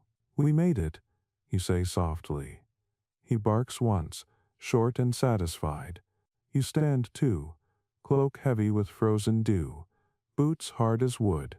The fire gives one last pop, sending a single spark spinning into the sky before dying for good. You watch it fade, small and defiant to the last, and whisper, "Good night, friend." The first true color of morning spills over the horizon, pink and gold, washing the world in fragile warmth. The frost glitters like shattered glass, every blade of grass catching light. The air smells of smoke, wool, and something almost sweet, the scent of survival. You shoulder your staff, stretch your arms, and let the cold finish its work, biting you awake. The dog trots ahead, the sheep follow, and you begin another day exactly as you ended the last, walking, watching, breathing, and quietly inventing stories to fill the silence. Because on these icy hills words are fire, laughter is food, and the simple act of speaking into the wind is proof that the night didn't win. The frost hasn't lifted from the grass when you realize you never truly sleep anymore. Not the way townsfolk do, not the way monks fold neatly into their wooden cots, safe behind stone. Your sleep is a thin film spread over wakefulness, a rhythm of drifting and listening and returning. You close your eyes, but one ear stays open. You breathe deeply, but your fingers still feel for the crook beside you. This is what the old shepherds called keeping the night honest. It's not rest, it's negotiation. You lie half in the world of breathing sheep and half in the dream where everything hums faintly like the inside of a bell. Some would call it insomnia, but to you it's just the correct amount of being alive in a place that might swallow you if you blink too long. You sit up against a cold stone, cloak wrapped high, and look around your little kingdom. The flock murmurs, steam rising from their wool in slow ribbons. The dog circles, then sits, watching with that alert stillness that dogs perfect, utterly at peace, utterly ready. You run a hand through your hair, ice crackling at the ends. The stars are thinning. Dawn presses against the horizon like light behind cracked glass. You tell yourself you'll rest properly after sunrise, when danger takes a nap, but you won't. You never do. Segmented sleep. That's what scholars in later centuries will call it. They'll write that medieval folk rarely slept in one stretch, that the night was divided by nature into two acts. First sleep, then wake, then second sleep. You live the proof. Between the bells, between the dreams, there's always that hour or two where you wake fully but quietly, watching the fire, checking the sheep, sometimes muttering prayers you half remember. You never thought of it as unusual. Everyone you've known who slept under open sky did the same. But scholars will make it sound like a mystery, as though you peasants stumbled upon a secret rhythm of human rest that science forgot. If they'd ever spent one night on this hillside, they'd know it's less mystic revelation and more practical necessity. You wake because the world doesn't stop moving while you sleep, and something, somewhere, is always hungry enough to notice. You shift closer to the dying fire, coaxing it with a breath until one coal winks orange again. The smoke wraps around you, warm and bitter. There's a comfort in the repetition. The fire dying, you feeding it, the wind testing your patience, you cursing softly, the sheep answering in mild confusion. The pattern keeps you sane. You rub your palms together and look at your hands, raw and red, cracked at the creases. They look older than the rest of you. You flex them, and the joints pop like tiny twigs. These are hands built for gripping rope, not quills.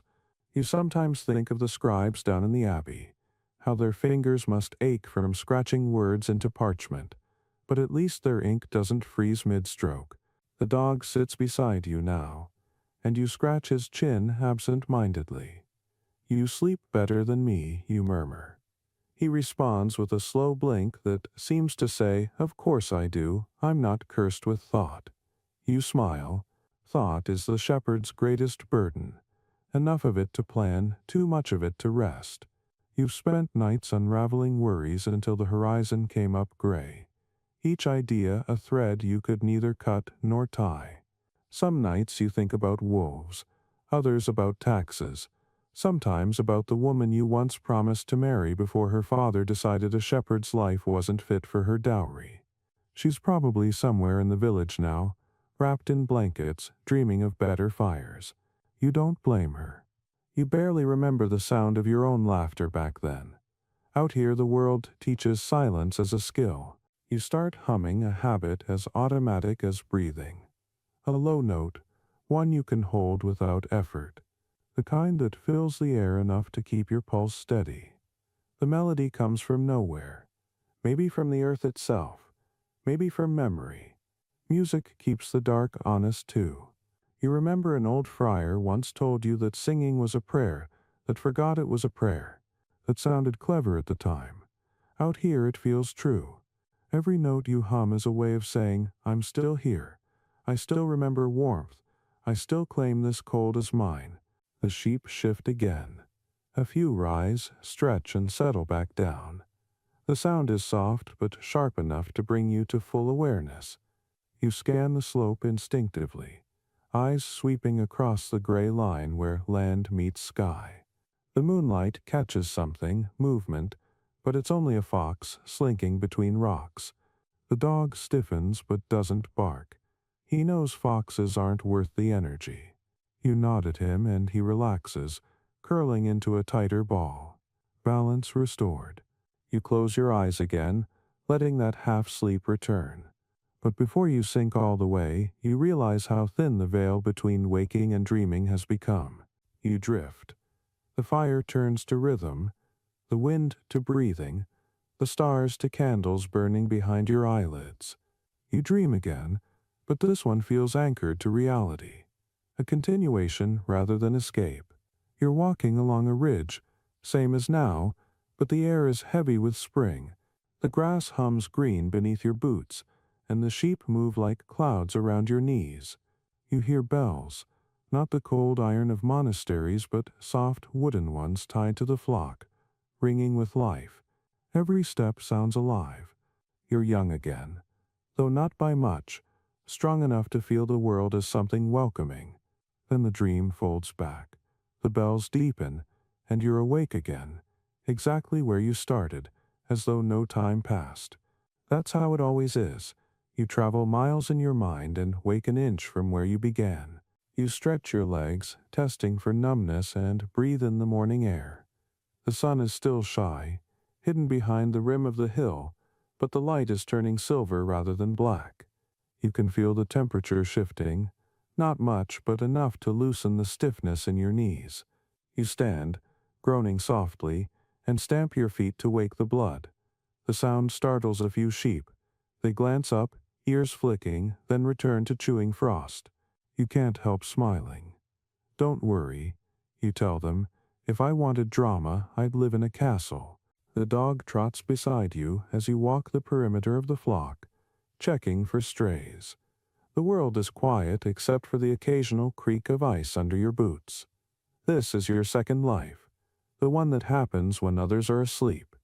You think clearer in this liminal hour. Sometimes you even feel wise. You remember things you've forgotten to think about during the day. The way the stars seem to tilt with the season. The faint track of old Roman stones buried beneath moss. The fact that the wind smells slightly different when it carries snow from the north instead of rain from the west. Little truths, meaningless to anyone else but precious to you. You whisper them to yourself as if cataloging the universe. The sun edges up, a thin orange blade cutting the gray horizon. Light spills across the hills, slow and deliberate, revealing details you hadn't seen in the night.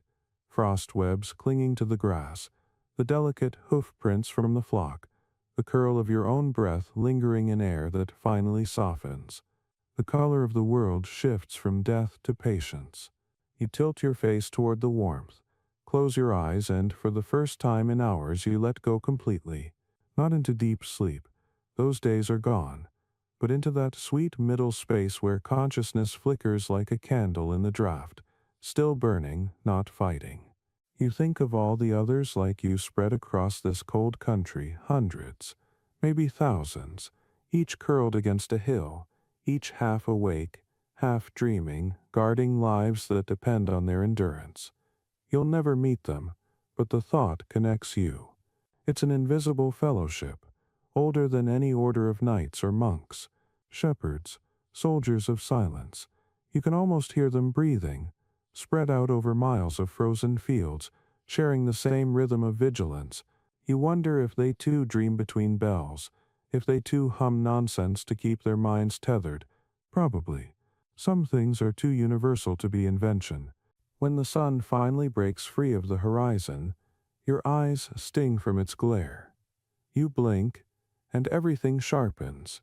The sheep are awake now, shaking frost from their coats.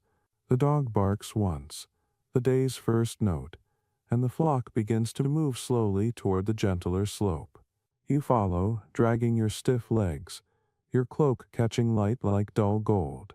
The world, for all its harshness, looks almost beautiful in that moment. You take it in silently, the shimmer of ice melting off grass, the faint vapor rising from breath and wool, the whisper of thaw running under the ground. You'll walk all day. You know that. You'll count and call and whistle, your voice mingling with the dog's bark and the sheep's endless bleating. You'll curse at the wind when it turns. You'll kneel to mend a broken fence. You'll steal a mouthful of bread gone stiff with cold and pretend it's enough.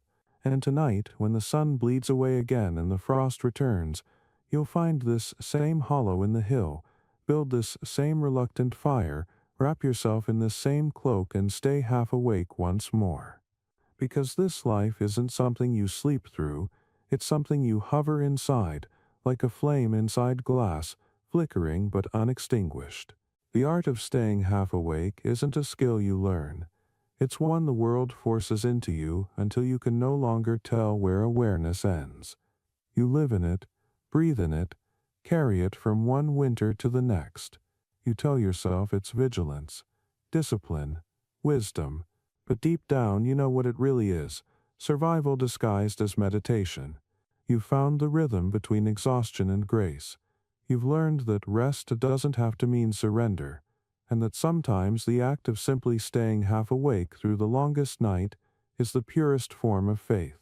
And so you walk on, not fully dreaming, not fully waking, eyes fixed on the horizon where the light widens a little more each minute, as the sheep shuffle ahead and the world hums its slow, indifferent song, a song you've learned to hear without sleeping, a song that reminds you that this is life, exactly as it was meant to be, breath by breath, moment by moment, awake enough to notice, tired enough to understand. The hill has softened a little under the slow grind of daylight, and you've decided it's time to engineer comfort, or at least the medieval version of it. The human spine was not designed for stone and frost, no matter what the priests claim about humility building character. You've slept enough nights on uneven earth to know that bones and rocks have irreconcilable differences. Today's mission is simple: invent a better pillow. Not the embroidered, feather-filled sort that lords drool on, but something born of patience, dirt, and pure, stubborn innovation. You start with the obvious, your cloak, but you've tried that 100 times. Folded too tight, it becomes a brick. Folded too loose, it flattens before your head even finds a dream. The trick, you've realized, is mixture. You gather a handful of dry moss from beneath a boulder, a tuft of straw from the sheep's bedding, and, for good measure, a bit of old fleece clinging to a bush. You roll the ingredients together like a recipe handed down by poverty itself. It looks absurd, a lumpy green and gold creature that smells faintly of mildew and lanolin. You rest your head on it anyway, sighing as if you've just discovered civilization. It squishes unevenly but holds. You smile. Progress. The dog gives you a suspicious look, as though offended by your audacity to compete with his natural elegance. Jealous, you tell him. He yawns dramatically and turns his back. The sheep graze obliviously, their hooves clicking against frost like spoons in a cold kitchen. The world is waking slowly. Reluctantly, a crow lands nearby, strutting like a critic come to review your invention. You toss a pebble in its direction, and it departs with a squawk that sounds almost like laughter. Lying there, half propped on your masterpiece of moss and fleece, you can almost pretend to be comfortable. The sun pushes through thin cloud, spilling light across the hill, and for the first time in days you feel something like heat. It creeps through your cloak, sinks into your shoulders, and stirs that strange nostalgia warmth always brings, the reminder that life isn't supposed to hurt this much. You close your eyes and let your mind drift, not toward dreams this time, but toward memory. You remember the first bed you ever slept in, a straw mattress in your mother's cottage, patched with rags and stuffed unevenly. It smelled of grass and milk and safety. Every night she'd smooth it with her hand before you climbed in, whispering something about the blessing of rest. You never knew whether it was a prayer or just habit, but it worked. Back then, sleep came easily. The world hadn't yet learned how to whisper at you through the cold. You open your eyes again, blink at the gray sky, and realize how far you've drifted from that softness. Life has a way of stripping things down to their simplest forms. Comfort becomes invention. Invention becomes endurance. Endurance becomes faith. You turn your head on the pillow, testing its resilience. The moss releases a faint scent of damp stone and earth, ancient, grounding. There's something deeply satisfying about using the land itself as furniture. The medieval manuals on fieldcraft never mention such luxuries. They talk of prayer, vigilance, and acceptance of hardship, but no book can teach what the ground does. The earth educates through pressure points and cold ribs, through the slow persuasion of discomfort. You've learned more theology from frost than any sermon. The dog settles beside you, pressing his warm flank against your arm. You reach out and rest a hand on his head, feeling the soft pulse of life beneath fur. He sighs, content. This, you think, is the real secret of sleep out here. Not the pillow, not the cloak, not even the fire. It's company, the warmth of something breathing near you. Shepherds through the ages must have known it, even if they never said it aloud. The chroniclers wrote about miracles and saints. You'd rather canonize the dog. The sheep drift closer, their movement lazy but deliberate. They always do this when the sun appears, drawn to warmth like pilgrims to a relic. Their shadows pass over your face, momentary eclipses of light and smell. You chuckle softly. Don't get ideas, you say. There's only room for one on this bed. They ignore you, as usual. You adjust the pillow again, adding a pinch of straw from your sleeve, and marvel at how necessity turns you into an artist. Somewhere deep down, you feel a childish pride in this invention. If the monks down below can spend years perfecting their illuminated manuscripts, why shouldn't you perfect the art of sleeping badly in style? The thought makes you laugh. A short bark of sound that startles a few sheep. The dog looks at you again, eyes half-lidded, unimpressed. You grin back. Humor keeps you warm better than smoke. The monks have their psalms, the knights their courage, the scholars their logic. You have sarcasm, and occasionally a decent pillow. You roll onto your back, watching the clouds move. They're low and heavy, dragging themselves across the sky like tired animals. There's a rhythm to their passage that matches your breathing. You begin to notice other rhythms too. The faint crunch of frost thawing, the drip of melting ice from a rock, the soft chewing of sheep, the dog's quiet sighs. The entire hillside hums like a slow heartbeat. For a moment you feel suspended, part of the rhythm, not just a witness to it. You think of how future historians might imagine you, this nameless figure lying on a hill centuries before they were born. They'll call you the anonymous shepherd, maybe paint you in frescoes, glowing halo and all, watching over sheep as if that were some sacred metaphor. They'll never know the truth that your halo was the firelight, that your devotion was mostly to comfort and the avoidance of frostbite.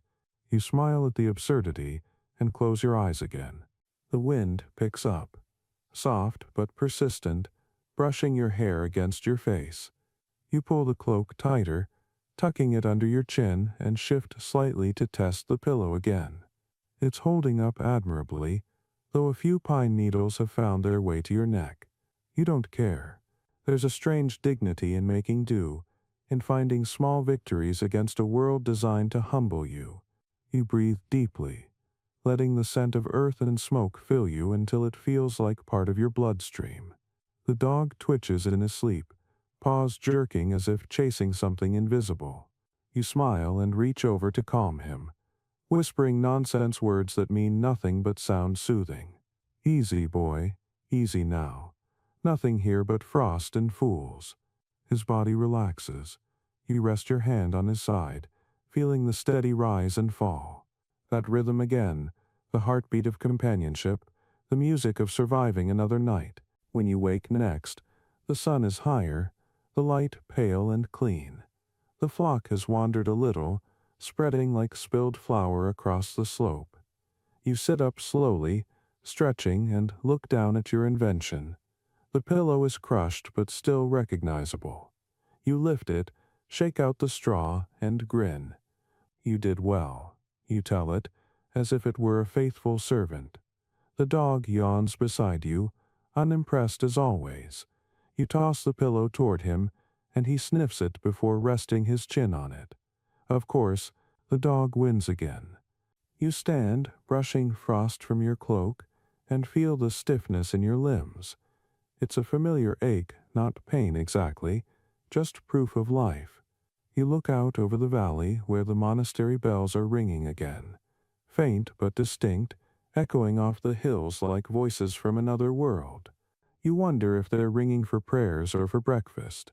Either way, the sound fills you with a quiet sense of belonging. You may be alone up here, but you're still part of the great machinery of time.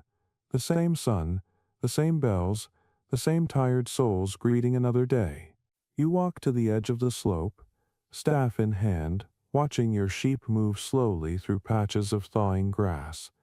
The air is clearer now, carrying the smell of wet soil instead of ice.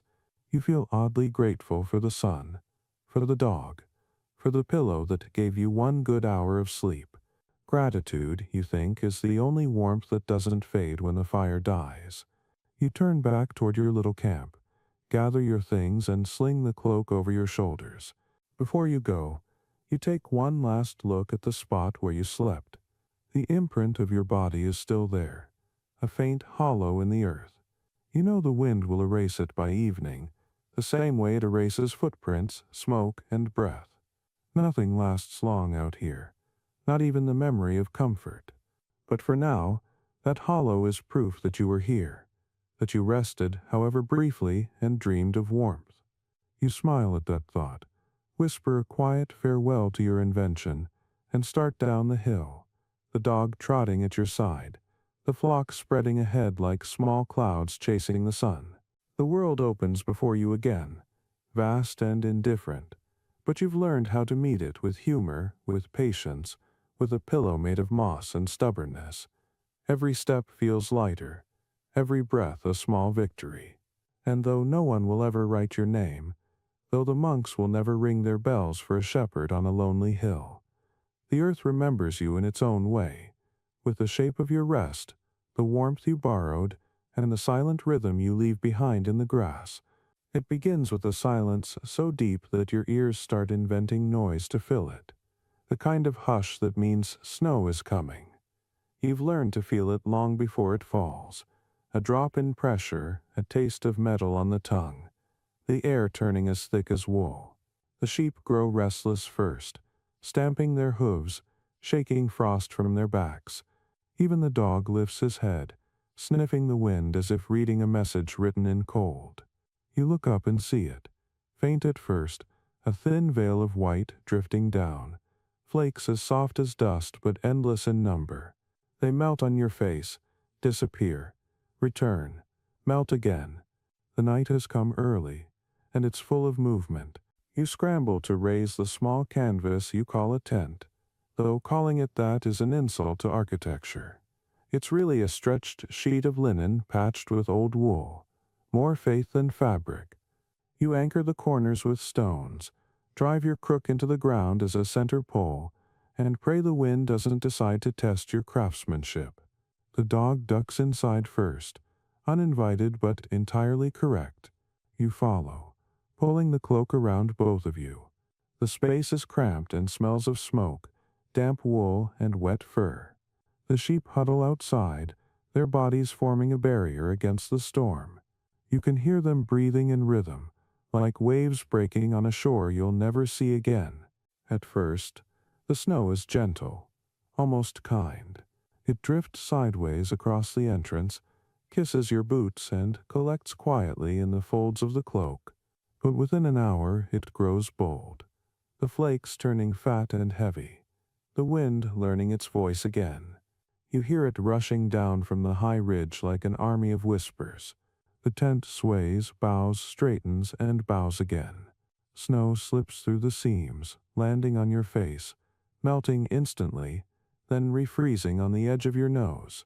You mutter curses that no saint would recognize. The dog shifts closer, pressing his body against your ribs. You can feel his heart beating through his fur. Steady, patient, defiant. Soon, the entrance flap begins to sag under the weight. You push at it, shaking snow loose, but it keeps coming. The flakes are fine as ash now, pouring in through invisible holes, settling on your hair, your clothes, the ground beneath you. It's snowing inside your tent.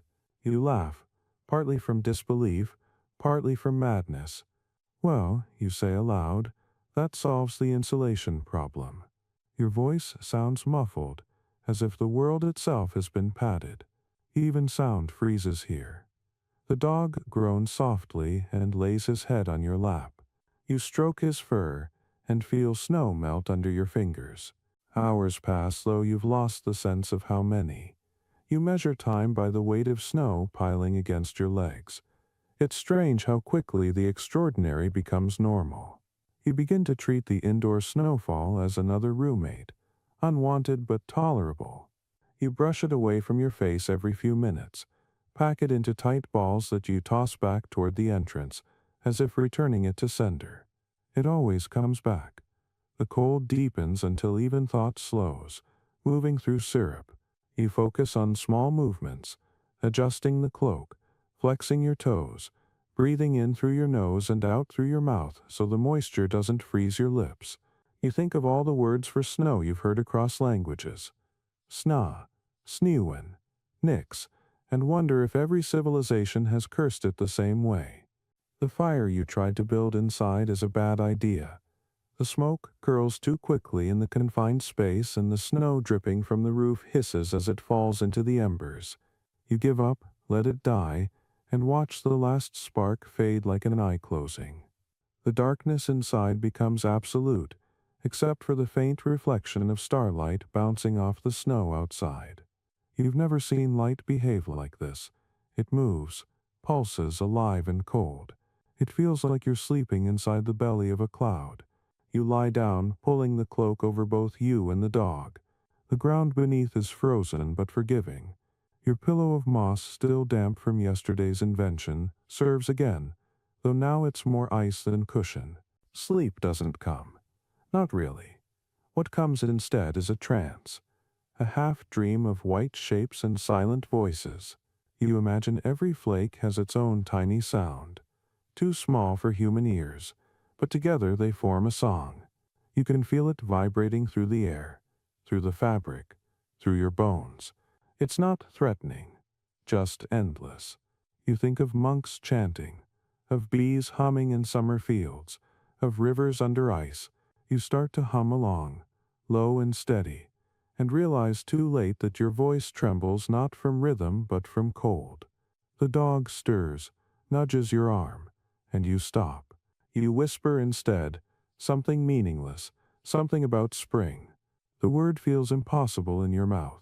By midnight, or what you assume is midnight, the tent has half collapsed. Snow presses in from every side, reshaping your shelter into something more like a tomb. You consider digging your way out, but the thought of facing the wind again makes your stomach tighten. Better to wait. You remember stories of shepherds who survived worse by doing less. One from Wales claimed to have lived 3 days in a snowbank, emerging unscathed but convinced he could talk to sheep afterward.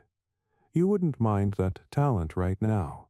The dog shifts again, his warmth the only proof that time hasn't stopped. You pull him closer and rest your forehead against his breath fogs your skin. At some point, the snow stops falling, or perhaps it simply runs out of ways to enter. The air stills completely. The silence is so deep it hums. You hold your breath just to hear it better. The inside of the tent glows faintly now. The moon must be up, painting everything silver. You reach out and brush your fingers across the ground. It's smooth, unbroken, a single sheet of white. For a heartbeat, you think you've fallen asleep standing up in a dream. The dog whines softly, then settles. You whisper to him that he's done well, though your lips barely move. The words come out like frost.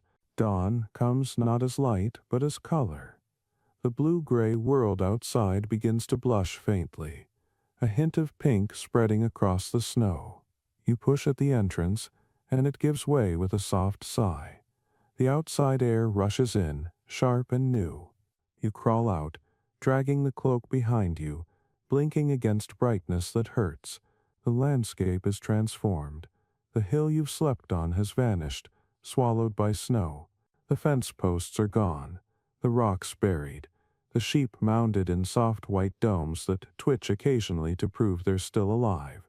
The entire world looks peaceful in that cruel way beauty sometimes does, like a painting that forgets to include pain. You stand there, ankle deep in the aftermath, and let the cold slap you fully awake. Your breath steams upward in thick clouds. The dog bursts from the tent, shaking himself violently, snow flying everywhere. He barks once, sharp and triumphant, as if declaring victory over nature itself. You laugh aloud, a rough, cracked sound that startles even you. It echoes across the hill, absorbed instantly by the snow. You look at your hands, numb, cracked, still alive. You bend down, scoop a handful of snow and taste it. It's clean, pure, faintly metallic. It tastes like silence. The sheep begin to move, one by one, shaking off their white shells. You whistle, and the dog runs to gather them, his paws sinking with each leap. You watch him work, marveling again at how instinct survives where logic fails. He doesn't question the snow, the cold, or the absurdity of existence. He just moves, purpose intact. You envy him. You start walking too, boots crunching rhythmically, cloak trailing like a comet's tail. The sky above you clears, revealing a pale sun struggling to assert itself. You'll spend the rest of the day digging paths, shaking snow from wool, melting handfuls in a pot for water. You'll curse and laugh and talk to yourself because that's what survival sounds like. Tonight, you'll find a drier spot, maybe closer to the trees, maybe nowhere at all. But for now, you just walk through the field that nearly buried you, each step heavy and deliberate, leaving tracks that will fill again by nightfall. Behind you, the tent has collapsed completely, nothing but a lump under the snow. You glance back once and nod as though saying farewell to a friend. The wind stirs again, gentle this time, brushing your cheek like a hand. You pull the cloak tighter, whistle for the dog, and keep moving through the white expanse. Above, the clouds drift apart, and a small piece of blue sky appears fragile, trembling, but undeniably there. It's not warmth, not yet, but it's a promise. You take another step. The snow crunches softly beneath your boots. The world feels both endless and small, and for the first time in a long while, you let yourself believe that maybe, just maybe, spring will find you here after all. The sun disappears again before you've finished drying your cloak by the fire. The smoke curls upward in long, lazy lines, carrying the smell of wet wool and pine resin into the still air. It's not yet dark, but the light is fading fast, that pale gold hour when everything starts to blur around the edges. You know this time well, the in-between hour when the world feels neither living nor dead, when sound travels strangely, when even sheep seem to hesitate before bleating. This is when superstition wakes up, stretching its old bones across the hills. Every shepherd has his rituals for the night watch, and you've collected enough to start your own church of nonsense. You pull the cloak tighter, draw a small cross in the dirt beside your boot, and whisper a few words you don't even believe. The act itself is what matters. The first superstition you ever learned came from your grandmother. She said the devil loved shepherds because they were easy to find, always alone, always half asleep, and always watching something they couldn't control. Her remedy was simple: keep a piece of iron close. Evil hates cold metal, she told you, because it remembers the hammer that shaped it. So you've always carried a bent nail tied to a bit of string around your neck. It has no real use, but every time the wind groans through the valley like a living thing, your fingers find it, and somehow that feels like armor. The second superstition you stole from an old wanderer who shared your fire one winter. He claimed the trick to surviving the night was to keep a piece of bread under your head while you slept. The bread distracts the spirits, he said. They think you've already left something behind. You tried it once and woke to find half your hair stuck to the crust, but the habit stuck anyway. It smells comforting. It smells like home. Maybe that's all a superstition really is, a way of bringing home into the places that have none. The sheep are restless tonight. The snow still glows faintly where it hasn't melted, a silver skin stretched over the hills. You can hear them shifting in the dark, hooves crunching, wool brushing wool. The dog moves among them like a silent priest, checking the flock by scent and sound. You watch him, admiring how little fear he carries. The villagers say that animals see what humans can't. You're half certain that's true. The dog often looks at empty space as if greeting someone unseen, tail wagging slowly, respectfully. You've learned not to ask who he's looking at. It's better that way. You toss another log onto the fire, the wood hissing as it catches. Sparks leap upward, tiny stars trying to return to the sky. For a moment you think about counting them like sheep, but superstition whispers that counting sparks brings storms. Instead, you settle for watching them until they vanish. The fire crackles, and you remember another rule: never poke the coals with an iron blade after sundown. It stirs up the wrong kind of company, your uncle used to say. You smile at the memory of his face lit by firelight, his voice rough with ale and cold. He'd tell stories about phantom shepherds, men who froze in the hills and returned every winter to tend flocks made of mist. They never spoke, only watched, their eyes like two lanterns glowing in the dark. When you were small, you believed those tales so fiercely that you slept with your face covered. Now you're old enough to know better, but not foolish enough to stop looking over your shoulder. The air grows colder. Frost crystals glitter along the rim of your cup. You sip what's left of your ale, now halfway to ice, and feel it burn all the way down. The warmth is illusion, but it's an illusion that works. You hum a tune under your breath, an old lullaby your mother sang when the wind howled through the roof.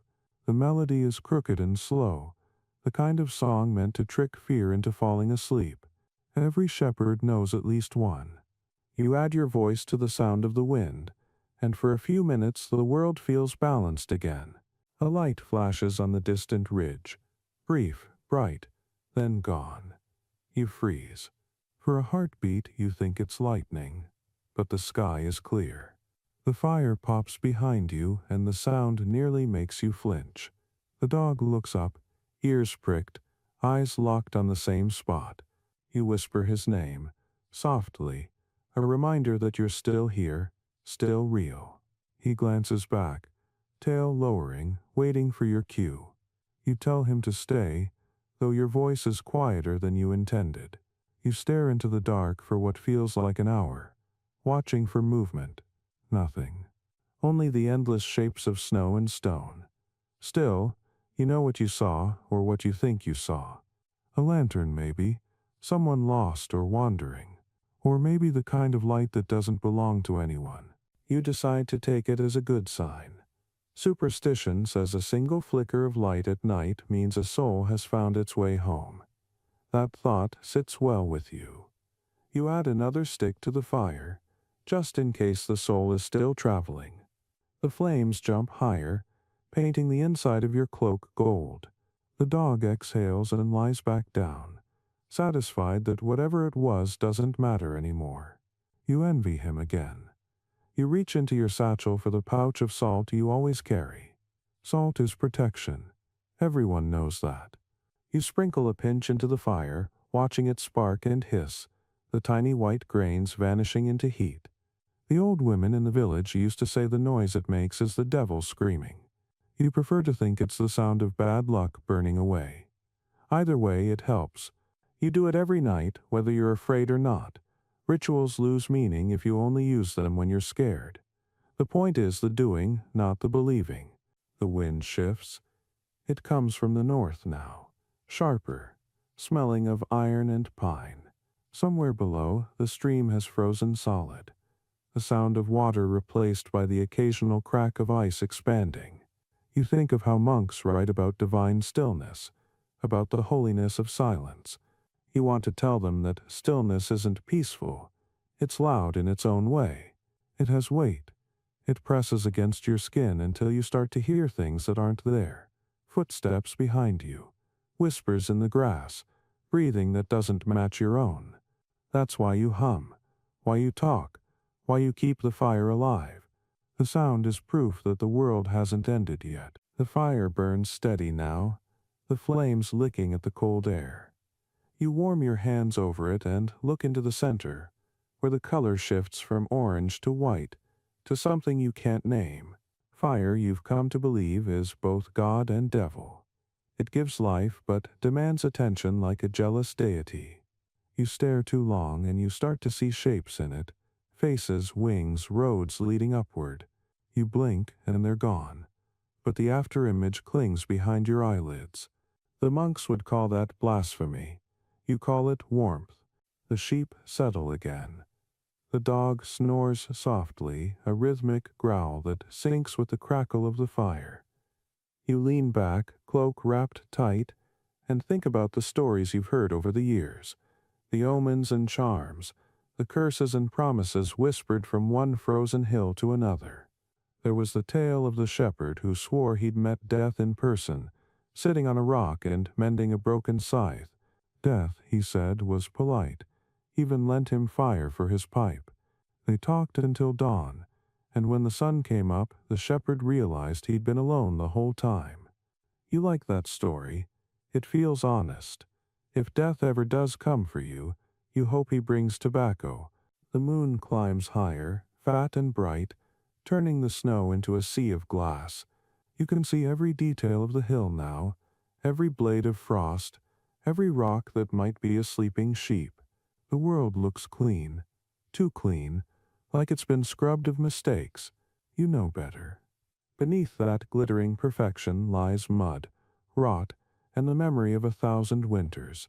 But tonight, at least, it looks holy.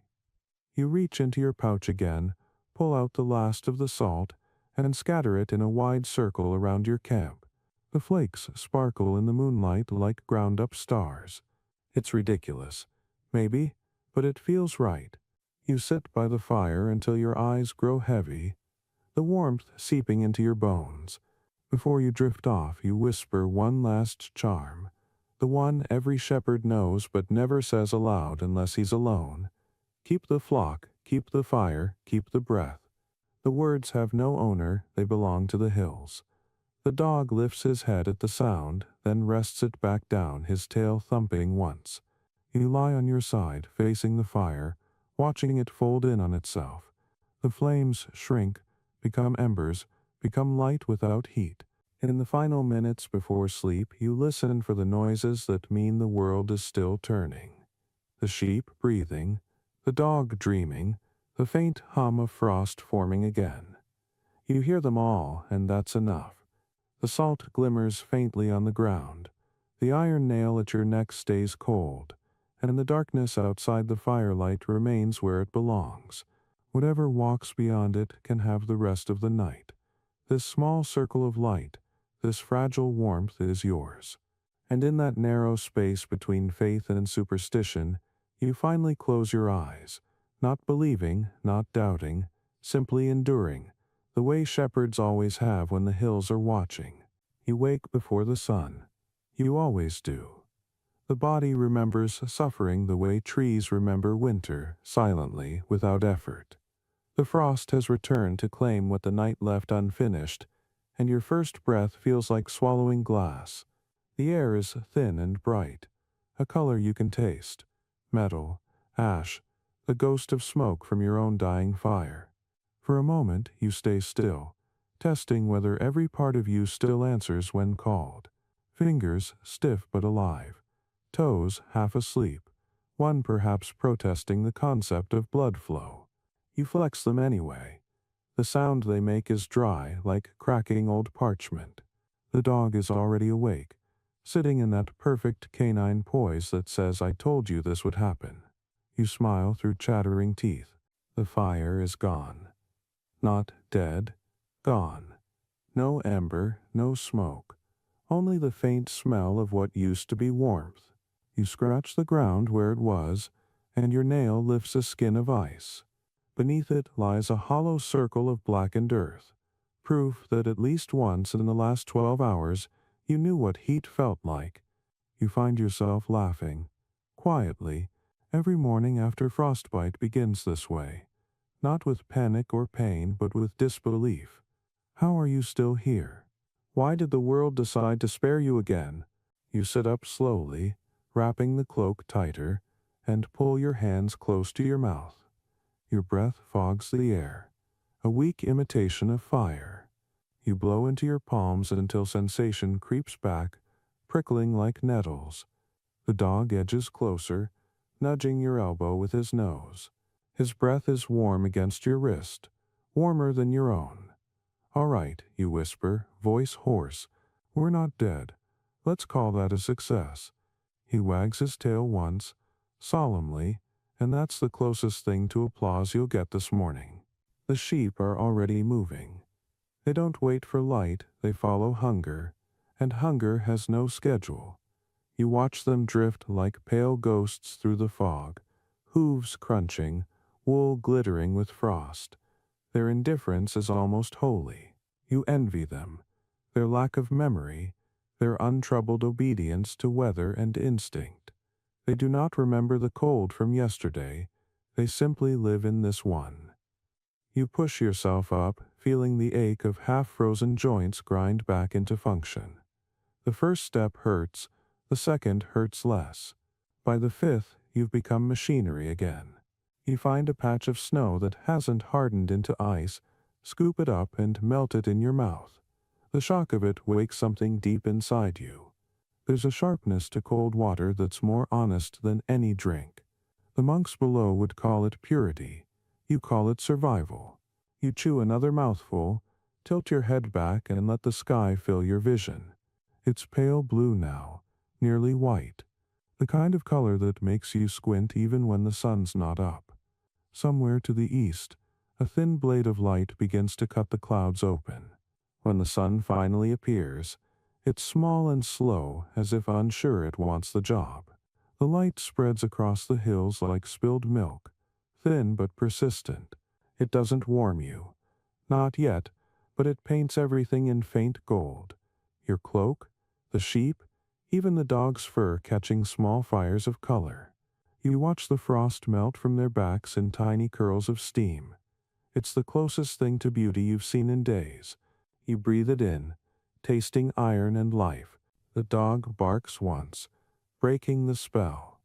He spotted something, a shape moving on the far slope. You squint and see it too, a dark figure walking slow, bent against the wind.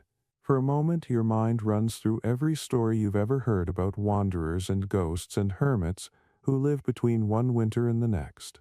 The rational part of you whispers it's just another shepherd, maybe a monk fetching water. But superstition, never fully asleep, suggests otherwise. The figure doesn't hurry, doesn't even seem to move with purpose. It just glides through the mist until the light swallows it whole. The dog growls low in his throat. "Forget it," you say. "If it was trouble, it wouldn't move that slow." He looks unconvinced. You are too. You decide to walk anyway, partly to follow the flock, partly to chase the cold out of your bones. Every step crunches, echoing in the emptiness. The sound is satisfying, a small proof of existence. The frost cracks beneath your boots in delicate patterns like broken glass. You think of the word rhyme, how the poets use it to mean both frost and rhyme, a beautiful word for something that kills slowly. Maybe that's what poetry is, a way to name pain so it sounds bearable. The path down the hill is treacherous, half hidden under snowdrift. You move carefully, leaning on your staff. Your breath hangs in front of you like a small, loyal ghost. The dog trots beside you, occasionally darting off to chase shadows. The sheep form a wavering procession ahead, moving toward the river valley where the grass will thaw first. Their hooves carve small miracles into the snow, each print a promise of spring. Halfway down, you stop to rest by a rock, the same one you used as a seat last week when the world was still pretending to be autumn. It's covered now, a smooth dome of ice. You brush it off and sit anyway. From here, the valley stretches wide, the stream running through it like a vein of steel. You can see smoke rising from the monastery, thin and deliberate. For a moment, you imagine walking there, knocking on their wooden gate, asking for bread and a bed by the fire. They take you in, they always do. But you also know the price: endless prayer, endless silence, walls that keep out more than cold. You stay where you are. You belong to the open air, even when it tries to kill you. Your fingers begin to throb again, the blood pushing through frozen skin. You flex them, watching color return. Purple, then red, then almost normal. You remember the first time you got frostbite, years ago when you were young and stupid enough to think courage was a substitute for shelter. Your hand had gone completely numb, white as bone. A farmer's wife in the next village saved it by plunging it into a pail of snow, melting the frost out with frost itself. The pain was biblical. You screamed until your throat tore. When it was over, she'd said, "Better pain than peace. Peace is for the dead." You've lived by that ever since. The sun climbs higher, the light now almost kind. You shed the cloak for a while, draping it over a bush to dry. The steam rising from it smells of wool and survival. You run your hands over your face, scraping away the salt of sweat and snow, and look at your reflection in a puddle. The person staring back looks like someone else, older, yes, but also hollowed in a way that feels permanent. You grin at him anyway, teeth chattering. Still ugly, you tell your reflection. The man grins back. You chew a piece of stale bread from your pouch, washing it down with melted snow. The taste is rough, but the act itself is enough to convince your stomach that life continues. The dog sits at your feet, watching every bite with the expression of a philosopher contemplating greed. You tear off a piece and toss it to him. He catches it mid-air, tail wagging once. The simplicity of the exchange, hunger, generosity, motion, feels sacred. The flock begins to wander too far. You rise, grab your staff, and whistle sharply. The sound slices through the valley. The dog leaps into action, sprinting across the slope, barking orders in his ancient wordless language. The sheep obey, reluctant but inevitable. Watching them, you feel that old mixture of pride and exhaustion.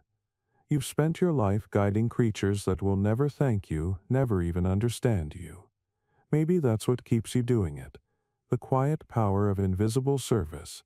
You think of saints painted with halos and staffs, and wonder if the artists ever realized they were painting shepherds all along. By midday, the sky turns gray again, the color of pewter. The wind returns, low and steady, carrying with it the promise of more snow.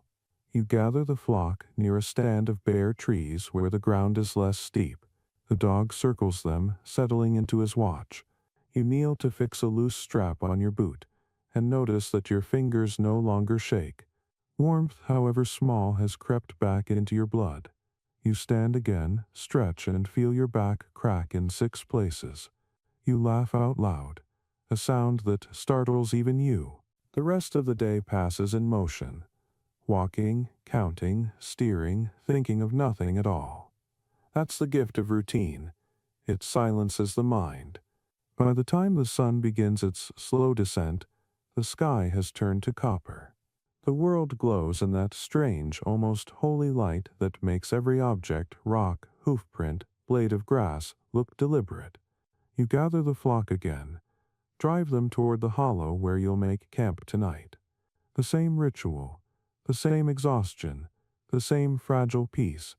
When darkness returns, you rebuild the fire, feeding it with small, careful pieces of wood. The dog lies beside you, head on his paws, eyes reflecting the flames. You hold your hands over the heat until they sting. The frostbite is gone for now, replaced by a dull, persistent ache that feels almost comforting. You sip from your flask, find it empty, and laugh quietly. We'll live without miracles tonight, you say. The stars come out one by one, slow and reluctant.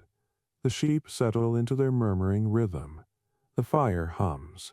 You lie down beside it, cloak wrapped tight, and close your eyes. Sleep will come in fragments again, but you don't mind. You've learned the rules of this life. Pain first, warmth second, gratitude last. It's enough. The dog shifts closer, his breathing deep and even. The wind moves softly over the hills, whispering through the grass like the voice of someone trying not to wake you. You don't listen for meaning anymore. The world speaks in its own language, and you, half-healed, half-frozen, finally understand it. You reach out one last time, touching the frozen ground beside the fire, the earth that holds your shape. It's cold, yes, but it's solid, loyal, eternal. You smile into the darkness, the ache in your hands fading. Better pain than peace, you whisper. The farmer's wife's words turned prayer.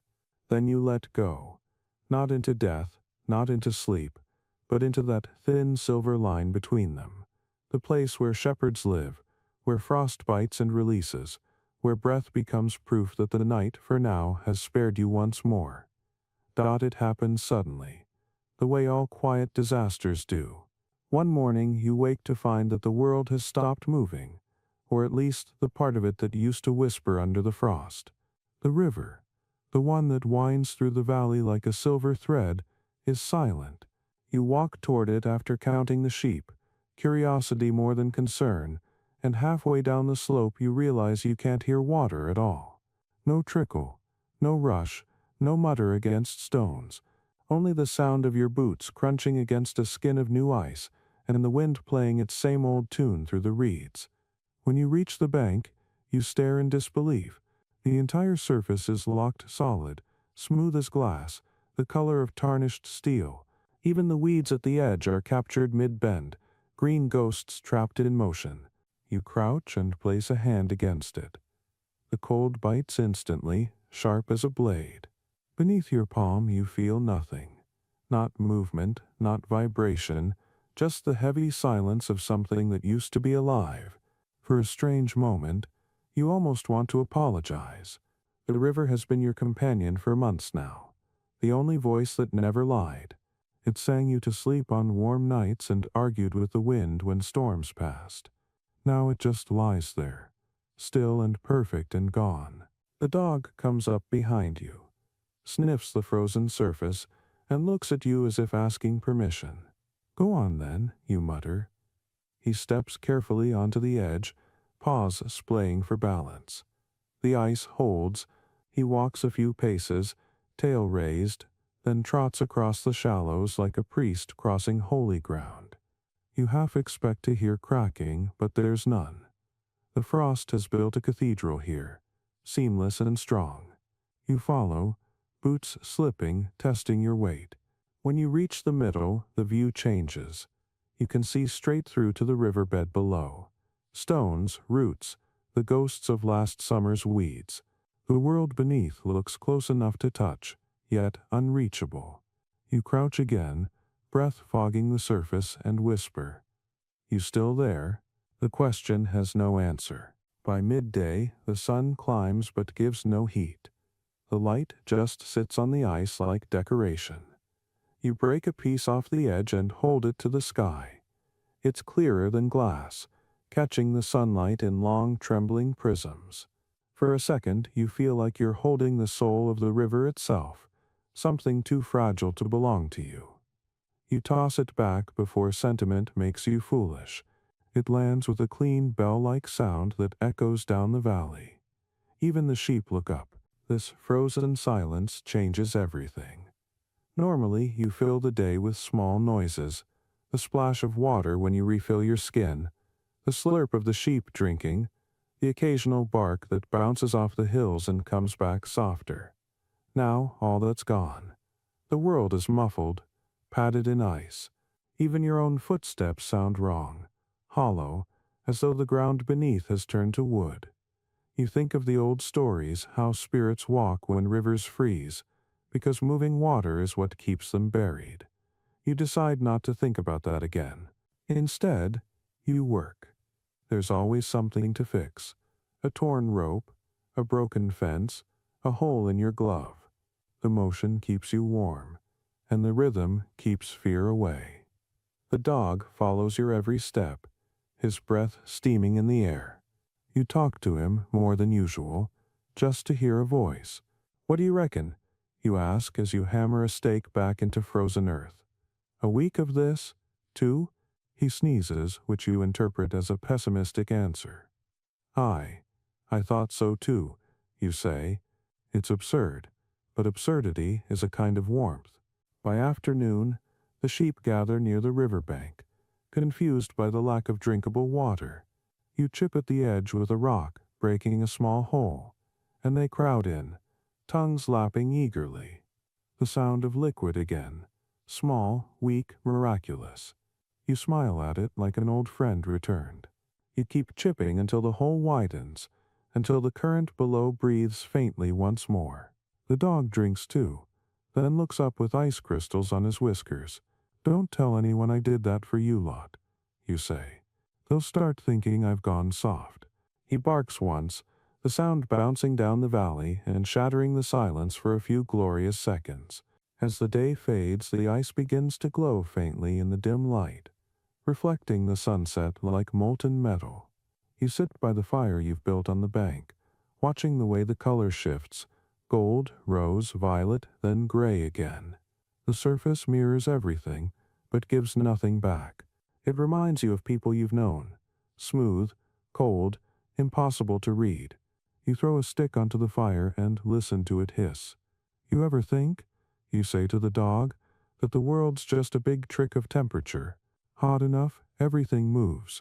Cold enough, everything stops. We live somewhere in between, pretending that's freedom." The dog yawns loudly, unimpressed by your philosophy. You grin. "Right. Enough of that then." Night falls without ceremony. The moon rises, pale and round, and the frozen river turns to silver. The cold deepens again, so sharp it hums in your teeth. You hunch close to the fire, cloak pulled up, staring at the way your breath mingles with the smoke. You remember something an old monk once told you while patching a wall in exchange for soup. Stillness is God's favorite disguise. At the time you'd laughed, thinking it nonsense. Now, sitting beside a river that's stopped mid-breath, you're not so sure. There's something divine about this silence. Merciless, yes, but clean. You lie down eventually, wrapped in your cloak, using your staff as a pillow. The dog curls against your legs, radiating the kind of steady heat only animals can make. The fire crackles low, throwing just enough light to paint the ice in gold again. You stare at it until your eyes blur. Somewhere far off, a crack echoes through the valley, a long, deep moan of ice shifting under its own weight. It sounds almost alive, almost human. You sit up for a moment, listening, heart thudding. Then it comes again, softer this time, just the river dreaming in its sleep. You lie back down, whispering, "You're still here then," and close your eyes. When you wake, the world is white again. Snow has fallen during the night, covering everything in clean anonymity. The fire is a buried memory, the tent a pale hump under powder. The dog shakes himself free, sending flakes flying, and bounds toward the frozen river. His paw prints mark the only movement in a landscape reborn. You rise, brush off your cloak, and stretch until your joints sound like cracking branches. The air bites, but it's lighter than before. You walk to the riverbank again and peer down through the snow. The ice still holds, but faint lines of blue ripple beneath the surface, veins of water, restless, waiting. You kneel, press your palm against the frozen skin one last time and whisper, "Soon." It's a promise to no one in particular. Maybe just to yourself. The wind answers, tugging at your cloak. Behind you, the sheep begin to move, drawn by instinct toward wherever the ground might still remember warmth. The dog barks twice, herding them without waiting for your signal. You take a final look at the still river, then turn away, following the slow parade of life across the frozen valley. As you walk, the sun climbs again, gold and shy. The wind carries a faint sound from far away. Water, distant but real, breaking free somewhere down the line. You stop and listen until it fades, smiling into the cold. The river hasn't died. It's just sleeping, the same way you do, lightly, uneasily, always ready to move again when the light returns. The thought warms you more than fire ever could. You adjust your cloak, whistle to the dog, and begin the day's long, deliberate journey across the frozen hills, leaving footprints that will melt by noon, and stories that no one will ever write down but the wind. By the time another week rolls across the hills, you've learned the true meaning of fire as currency. You guard it the way others guard gold. Every ember you coax into life is a small inheritance. Every spark a fragile investment against the creeping dark. The river still lies half asleep under its glass coffin, and the sky seems permanently frozen in shades of pewter. Days have lost their names, each one feels like an echo of the last. The sheep move slower, quieter, conserving what warmth they can in their thick coats. You move slower too, though not by choice. Cold has a way of rearranging your priorities until everything in life reduces to the question, how do I stay warm another hour? You've begun trading fire the old way, passing it like a secret between neighbors of the frost. Down in the lower valley, where two other shepherds keep their flocks, there's a ritual of borrowing flame. Each morning, whoever's fire still breathes carries an ember sealed in ash to the others. It's not generosity, it's survival disguised as friendship. When you first joined their circle, you thought it superstition. Now you understand the deeper rule. Flame shared is flame strengthened. One morning you walk the half-frozen path with your last coal cradled in a clay cup. The wind threatens to kill it with every step. By the time you reach their camp, your fingers have gone numb, but the ember still glows faintly, an orange eye refusing to blink. Saint's mercy. One of them mutters as you crouch by their cold pit. They pour a handful of straw over your coal, and you blow together, faces red, breath mingling in white clouds. The flame catches, small, shivering, then blooms upward with a crack that sounds like applause. All three of you laugh, a sound almost startling in its rarity. Fire has a sense of humor. It waits until you despair, then rewards you with spectacle. You share tea brewed from melted snow, flavored faintly with pine bark and smoke. The taste is foul, but it's the warmth that counts. For an hour you sit shoulder to shoulder, three strangers bound by a single flame, and for once the cold feels like background music rather than a threat. By afternoon you're back on your hill, tending your flock, your share of the flame flickering behind a wall of stones. You feed it like a pet, carefully, reverently, even talking to it under your breath. There you go, you murmur as it licks the wood. Eat slow. The dog watches, head tilted as if wondering when you lost your mind. You grin at him. You try keeping company with fire this long and see how sane you stay. He snorts, which you take as agreement. The nights have grown longer again, so long that you start measuring time by firewood instead of stars.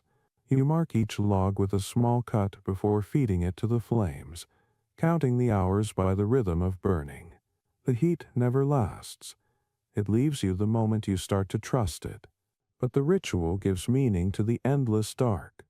You've learned the language of crackle and smoke. Each pop tells you something about the dampness of wood, the direction of wind, the mood of the night.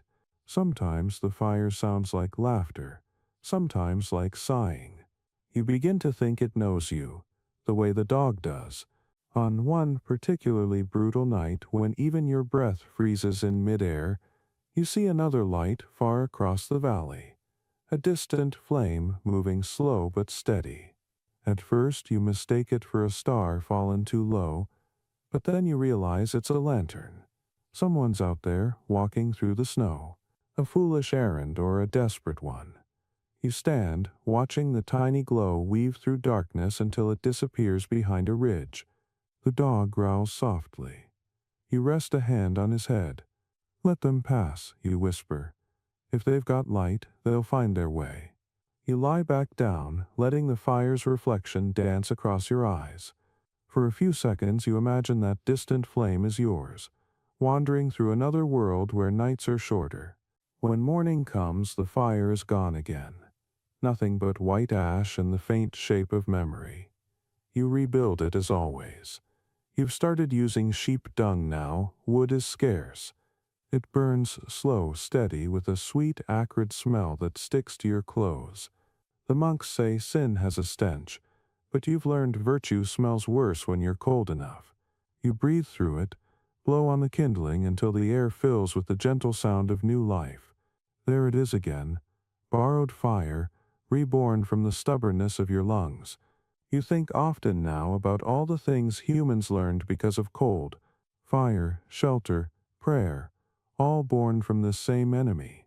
Maybe that's what the monks mean when they talk about grace in hardship. You still don't believe in their heaven, but you believe in the holiness of endurance. Out here, warmth is salvation enough. As the days crawl forward, you notice signs that winter is tiring. The wind has lost some of its cruelty. The sheep wander farther from the fold, testing the air for the scent of thaw. The dog naps in sunlight longer each afternoon. Even the frozen river hums again under its skin, restless with trapped current. The sound makes you smile, life rehearsing its return. You take off your gloves for the first time in weeks and let the air touch your bare hands. It's still cold, but not hostile. The world is softening inch by inch. That night, before sleep, you write a message in the ash beside the fire. Still here. No one will read it. Not even you come morning. But the act feels necessary, like placing a stone on a grave. You lie back, the dog pressed against your side, and stare into the last pulse of flame until it collapses into ember. The stars above seem almost friendly now, no longer knives, just small reminders that even distant things can burn. You whisper, "Borrowed fire," and close your eyes. The phrase stays in your mouth like warmth that refuses to leave. The wind sighs. The sheep murmur. The river turns once more beneath its icy skin, and for the first time all winter you believe not in saints, not in survival, but in the quiet miracle of anything that still dares to glow. By the time February has flattened into its endless gray, you've begun to hear things inside the silence. Not voices, not exactly, more like murmurs stitched into the snow, rhythms that come and go with the wind. Some of it is imagination. You know that. Long stretches of solitude bend the mind into strange shapes, but some sounds belong to the earth itself. The hills creak now, low and deep, like ships straining at anchor. You hear small collapses inside the drifts, hidden avalanches of powder folding under their own weight. The river speaks again too, muffled but certain, a muted gurgle trapped under a roof of ice. The world is remembering how to move. You stand at the edge of the valley, boots buried ankle deep, listening. Every sound is slow, deliberate. The snow doesn't fall anymore. It settles. The air doesn't bite. It lingers. The sky feels closer, heavy with secrets it hasn't decided to keep. You breathe and can almost taste the thaw coming. Not warmth exactly, but the promise of it, like the smell of bread from a neighbor's kitchen. The sheep feel it too. They've grown restless, noses buried in the snow, sniffing for something green that isn't there yet. The dog circles them half-heartedly, tail low but wagging, his body a compass that always finds order. You start walking along the frozen river again, tracing the faint sounds beneath the crust. Each step sends a dull vibration into the ice, and sometimes, if you stop and listen, you can hear the water answering a groan, a sigh, a long exhale. It's like talking to something asleep but aware of your presence. You remember the old superstition: if you speak your name over frozen water, it will remember it when it melts. You hesitate, then lean down and whisper, "Amen." The syllables hang in the cold air for a moment before the wind steals them. Maybe the river will remember. Maybe it won't. Either way, it's the first time you've said your own name out loud in weeks. It feels strange, intimate, like knocking on a door you forgot you owned. You find a hollow beneath an overhang of rock where the snow hasn't settled, and you decide to make camp early. The body learns efficiency out here. You build the fire the same way every night. Dig a pit, line it with stone, feed it dry twigs before the thicker logs. You can do it without thinking now, like prayer. The first spark catches, sputters, then steadies, a small amber eye staring up at you. The dog settles beside it immediately, sighing, the heat pulling a sheen of steam from his fur. You sit close too, hands open to the glow. For a while you just listen to it. The gentle popping, the crack of expanding wood. Fire has its own grammar, and you've become fluent. The night falls fast, smothering sound. You toss a stick into the flames, watch the sparks leap and start talking softly. Not to the dog, not to anyone in particular, just to keep your tongue from forgetting what words feel like. You speak of things you remember from warmer seasons, the way the air smells when hay dries in August, the chatter of market stalls, the way a woman once laughed so hard at one of your bad jokes that she spilled ale across her lap and didn't even care. Her name's long gone now, but the sound of that laugh stays bright, reckless like bells. You tell the fire about her, about the day you decided you were too poor to be someone's future, and how you walked into the hills and never really came back down. The flames listen without judgment. Snow starts again, light and slow. The flakes melt as soon as they touch the fire, vanishing in tiny hisses that sound like applause. You tilt your head back, let a few land on your face. Each one stings faintly before disappearing. You realize you've started measuring time in how snow behaves. Heavy snow means sleep. Thin snow means watchfulness. This one is thin. You won't sleep much tonight. You stare out into the dark, the way you always do, searching for movement.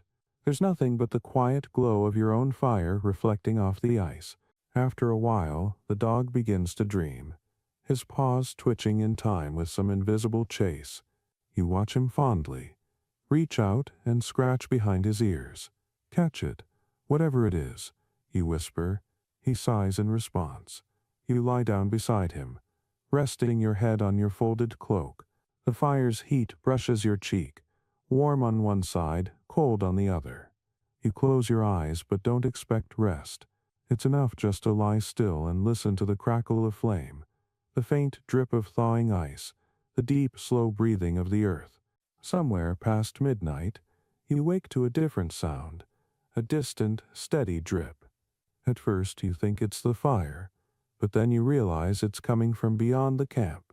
You sit up, heart quickening. The moon has risen, turning the snow into silver powder. You follow the sound to the river's edge. There, a small hole has opened in the ice. Water glints below, black and alive. You crouch, watching it pulse, and feel something in your chest loosen. The world isn't dead. It's just been quiet. You cup your hands, scoop up a little, and drink. The taste is sharp, metallic, alive. You whisper, "Good to have you back," and the current seems to nod in reply. When you return to the fire, the dog stirs and looks up at you, head cocked. "Just checking the river," you tell him. He yawns and flops back down. You sit beside him again, poking the coals. The flames rise obediently. You hold your hands above them, palms raw but eager. You think of all the people who will never see this moment. The monks in their stone halls, the merchants in their beds, the lovers tangled under blankets. They'll never know what this kind of warmth feels like, the kind you earn by staying alive when the world forgets you. That thought doesn't make you bitter. It makes you proud.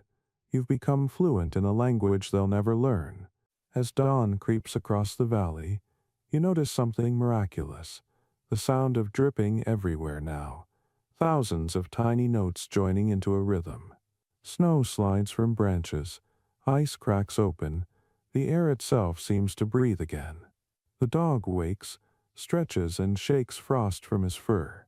The sheep, sensing something you can't yet see, lift their heads and start moving uphill. Eager, hungry. You stand too, stamping the numbness from your legs. You look at the horizon, where the sun is cutting through a seam in the clouds, pouring pale gold across the frozen land. The sound beneath the snow has become the sound of life returning. You turn toward your camp one last time. The fire still burns low, its smoke curling gently into the air. You whisper your morning prayer. Your only prayer: keep the fire, keep the flock, keep the breath. Then you shoulder your cloak, whistle to the dog, and follow the flock's slow, deliberate trail through melting snow. Every step feels easier, every breath less like survival and more like belonging. As you climb the ridge, the river's voice grows louder behind you. A full song now, not just a whisper. It follows you all the way up, echoing between the hills. For the first time in months, you laugh, not from relief or madness, but because the sound beneath the snow has finally turned into music. And you, weary shepherd of the frost, are still here to hear it. The thaw doesn't arrive all at once. It creeps in like a thief, soft-footed, almost embarrassed to be caught. First it loosens the river, then it unties the frost from the trees, and finally, like a guilty secret, it finds its way into your body. You notice it when your joints stop sounding like breaking twigs every morning, when your breath no longer leaves you dizzy, when your hands sting less from the water you used to wash them.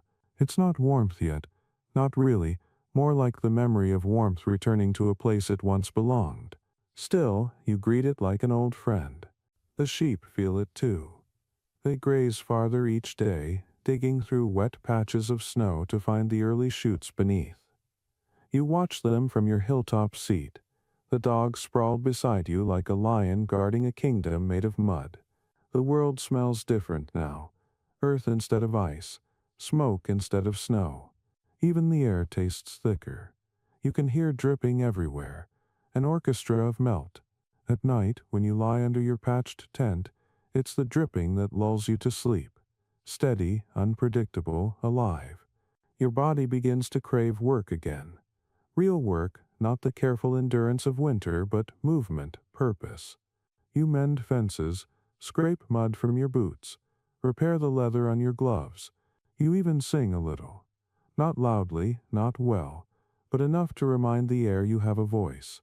The dog cocks his head at the sound, tail wagging. You laugh. Don't get used to it. You tell him, give me 2 days of mud and I'll be praying for snow again. He doesn't believe you, and neither do you. The thaw brings other visitors too. The first are crows, fat, glossy, impatient. They pick at the remains of the snowbanks, cawing as though the whole world were theirs. You watch them circle overhead, black against white, the perfect image of contradiction. You think of the monks down in the valley who feed them crumbs of bread every morning, claiming they're holy messengers. You wonder what message they carry for you. Probably the same one as always: keep moving. The second visitor arrives at dusk, a human shape this time. You spot it near the edge of the ridge, a dark figure trudging uphill through the mud. For a moment your heart leaps. You haven't spoken to another person in weeks. The figure raises an arm, a slow wave, then keeps walking until it's close enough for the details to emerge. It's an old woman, wrapped in a cloak the color of smoke. Her hair is gray, her face lined but sharp. She carries a bundle on her back and a stick in her hand. The dog barks once, low, uncertain. You hush him with a gesture. Evening, she says, her voice rough but strong. I thought I smelled fire. You did, you answer, nodding toward your camp. It's yours if you want it. She smiles, just a quick flicker of warmth, then gone. I'll not steal your flame, shepherd. I've got my own. She drops her bundle beside a rock and sits. For a few minutes, neither of you speaks. The only sound is dripping water and the lazy bleating of a sheep somewhere below. Then she says, "Long winter." The longest, you agree. She looks at you, eyes catching the firelight. You're alone up here? Not completely. You nod toward the dog. He's better company than most people. Aye, she says, and more honest. You smile. That's the truth. She reaches into her cloak and pulls out a small clay flask. Trade? You accept it without question. The liquid inside burns like fire and honey combined. It tastes of barley and forgiveness. You hand it back, coughing softly. That's good. Made it myself, she says, keeps the ghosts quiet. You raise an eyebrow. Do they visit often? She shrugs, enough to be polite. Then she laughs, a dry, ancient laugh that sounds like wood cracking. Don't look so worried, boy. I mean the ones we carry with us, not the kind that walk. I've got a few of those, you admit. Everyone does, she says, standing again. The trick is to let them thaw too. Before you can reply, she shoulders her bundle and starts walking away, back toward the valley. You watch her until she disappears into the mist, the faint jingle of her flask fading with her. When she's gone, the world feels larger somehow. You feed another branch to the fire and sit in silence, turning her words over in your mind. Let them thaw too. You think of all the things you've kept frozen this winter. Old regrets, unspoken prayers, the names of people you stopped missing because missing hurts. You imagine them trapped beneath the ice of your own memory, waiting for this exact season to rise again. You stare into the flames until your reflection shimmers there, warped but unmistakable. All right, you whisper, come back if you must. That night you dream differently. The dreams are no longer white and still. They're messy, warm, full of sound. You see your mother at her kitchen table kneading bread. You see your father repairing a fence with the same grumble he used for everything. You see the girl with the ale-soaked laugh, sitting by a river that runs clear and fast. None of them speak. They just look at you, smiling faintly, and then they fade into light. When you wake, there's frost on your cloak but warmth in your chest. The next morning, you walk down to the river. It's fully awake now, the surface bubbling with energy. You kneel, scoop water into your hands, and wash your face. The cold no longer hurts. It refreshes. Across the water, the hills gleam green in patches where snow has surrendered. You realize, with a strange calm, that winter has lost its hold, not only on the land but on you. Your hands are raw, your skin pale, but something in your eyes feels alive again. The dog bounds ahead, barking at nothing, thrilled by the sound of his own echo. You follow, laughing softly. The flock spreads behind you, wool bright against the mud, each one leaving a trail of prints that fill instantly with melting water. You pause to look back once, just once, at the ridge where you spent the long months of cold. The tent, the stones, the half-burned fire, all still there, all temporary. You nod to them, a silent thank you, then turn away. By midday the sky clears. The wind carries a smell of new grass and wet soil. You take off your cloak, let the air touch your arms, and feel the sun on your face for the first time in what feels like years. It's weak, hesitant, but it's enough. You walk beside the dog, humming a tune you can't remember learning. The sheep follow in lazy rhythm, their bells chiming softly. The sound joins the rush of the river and the cry of the distant crows, blending into something that might almost be music. You don't call it spring yet. You know better than to trust warmth this early. But for the first time, you stop fearing the night. You know the cold will return someday. It always does, but you'll be ready. You've learned how to make fire out of patience, how to hear the song beneath the snow, how to let what's frozen inside you finally move. The thaw has reached your bones, and everything feels lighter. That night, you make camp near a grove of birch trees. The bark glows white under the moon. The dog curls at your feet, the flock resting close. You build your fire and watch the sparks rise into the dark like tiny confessions. Each spark burns bright, fades and is gone. But you don't feel the loss anymore. The sky above you is endless, the air clean, and your chest full of the quiet, steady rhythm of life beginning again. You whisper the same words you've said every night this season, but this time they sound different, less desperate, almost joyful. Keep the fire, keep the flock, keep the breath. Then you close your eyes, letting sleep take you easily. The thawed earth soft beneath you, the warmth of the living world humming at last through every vein dot. By the first true morning of spring, the snow has retreated into a memory, a thin glittering ribbon curling in the deepest shadows. You wake to birds instead of wind. The sound startles you at first, a liquid, reckless music pouring down from branches that only yesterday were bare. You lie still, eyes open to the bright sky, and for a moment you don't move because the light itself feels foreign. It spills through the canvas of your tent and paints your face gold. The dog stirs beside you, yawning, his paw twitching against your leg. When he opens his eyes, the pupils catch sunlight for the first time in months, and he blinks as if the world is too bright to look at directly. The fire is out again, but you don't rush to rebuild it. You don't need to. For the first time since autumn, the air doesn't threaten you. You step outside barefoot, toes sinking into the wet earth, and you almost laugh aloud. The ground is soft. Actually soft. Not brittle, not frozen. It smells alive.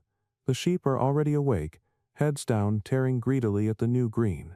You stretch, arms reaching for the sky, back cracking like ice breaking on a pond, and for once the sound makes you smile instead of flinch. The thaw has turned the valley into a mirror. Everywhere water glints, trickles between rocks, slides off branches, pools in hoof prints. The river, once locked in its coffin of ice, now sings loud enough to drown thought. You walk down to it, the dog splashing ahead. The current runs strong, dark and clean, carrying away the last shards of winter like secrets it no longer wants to keep. You kneel, cup your hands and drink deeply. The water is cold but kind, shock turning instantly to sweetness. For a heartbeat you close your eyes, and you're back in your mother's kitchen, her hands rinsing apples in a basin, her humming filling the silence. You swallow hard, and open your eyes again. The world is new. Work returns with the warmth. The fences need mending where the frost split the wood, and the sheep need trimming before their coats turn heavy and foul. You find yourself moving faster, lighter, as though someone has removed a weight you didn't know you were carrying. You whistle while you work, a tune without name, and the dog responds with a bark that sounds suspiciously like laughter. By midday, sweat beads along your temples. You don't wipe it away, you welcome it, the proof that your body still knows how to burn. At dusk you climb to the highest ridge, the one you avoided in winter because the wind up there could skin a man alive. Now the air is soft, the kind of cool that belongs to twilight, not death. From here you can see everything. The silver line of the river, the faint smoke from the monastery, the sheep scattered like stars across the green. You sit on a rock, staff across your knees, and breathe. Every exhale feels lighter than the last. The silence no longer presses on you. It expands. It holds space for sound. You realize that somewhere in the long months of cold you stopped being afraid of stillness. When night falls, the sky blooms with color. First rose, then violet, then the deep calm blue that belongs to peace. You build a small fire, more out of habit than need. The flame catches easily. Even wood seems eager now. You sit beside it, the dog's head resting on your boot, and watch the stars appear one by one. They look different tonight. Closer, warmer, less like distant gods and more like neighbors lighting their lamps. You find yourself talking to them not in prayer but in conversation. We made it, you tell them, don't know how, but we did. The wind answers softly, carrying the faint scent of blooming heather. You think of the old woman from the ridge, her gray hair, her laugh, her words, let them thaw too. You realize now what she meant. The cold didn't just freeze the world, it froze you. Every worry, every regret, every hope locked under ice. But warmth isn't just weather, it's permission. permission to feel again, to want again, to remember without flinching. You close your eyes and let the firelight paint patterns across your face. For the first time, you feel no hurry to fall asleep. The dog stirs and noses your hand. You scratch behind his ears, feeling the steady beat of his heart. "Good boy," you murmur. He sighs in reply, long and content. The sheep shift in their sleep, the sound soft as waves. Somewhere far off an owl calls. It's not a warning this time, it's a greeting. Before you lie down, you look once more at the fire, at the glowing coals pulsing like veins of the earth itself. You whisper your nightly words, the ones that carried you through the frost, the hunger, the silence. Keep the fire, keep the flock, keep the breath. But this time you add something new, quiet as a secret, and let the heart thaw. Then you stretch out on the ground, cloak under your head, the scent of wet grass all around. The stars seem to hum, the river sings, and the earth for once feels warm against your back. The dog curls beside you, the flock murmurs, and your last thought before sleep is simple. You are alive, the world is alive, and for the brief, bright span of this season, that is enough. By mid-spring, the hills are no longer gray. They've turned the deep, impossible green of second chances. The first flowers appear without warning. Tiny purple bursts through the black soil, yellow stars tucked against stones, shy white faces nodding in the wind. After months of nothing but white and brown, the colors are almost unbearable. You stop working just to stare. Even the dog seems dazzled, sniffing each blossom as if testing whether it's real. The sheep graze greedily, noses stained with pollen, their wool already collecting specks of color like accidental embroidery. You spend your mornings rebuilding the world. The fences you patched in winter now need rebuilding for real. The riverbank, swollen with meltwater, has stolen half your tools and gifted you in return a mess of driftwood and reeds. You weave some of it into a rough gate. It holds for now. Everything this season feels like a compromise between ruin and renewal. Nothing quite finished, nothing quite lost. The air smells of things waking up. Wet bark, soil, and the faint sweetness of sap bleeding from young trees. Each breath feels like an answer to a question you didn't know you were asking all winter. The sun doesn't just rise now. It climbs with purpose, lighting the hills as though searching for survivors. You laugh when you notice that your shadow has returned, long and distinct beside you. You'd forgotten what it felt like to share space with light. At midday, you walk farther than you have in months, down to the lower valley where the monks keep their orchards. The trees there are still bare, but buds swell along every branch, promise welling inside them like quiet breath.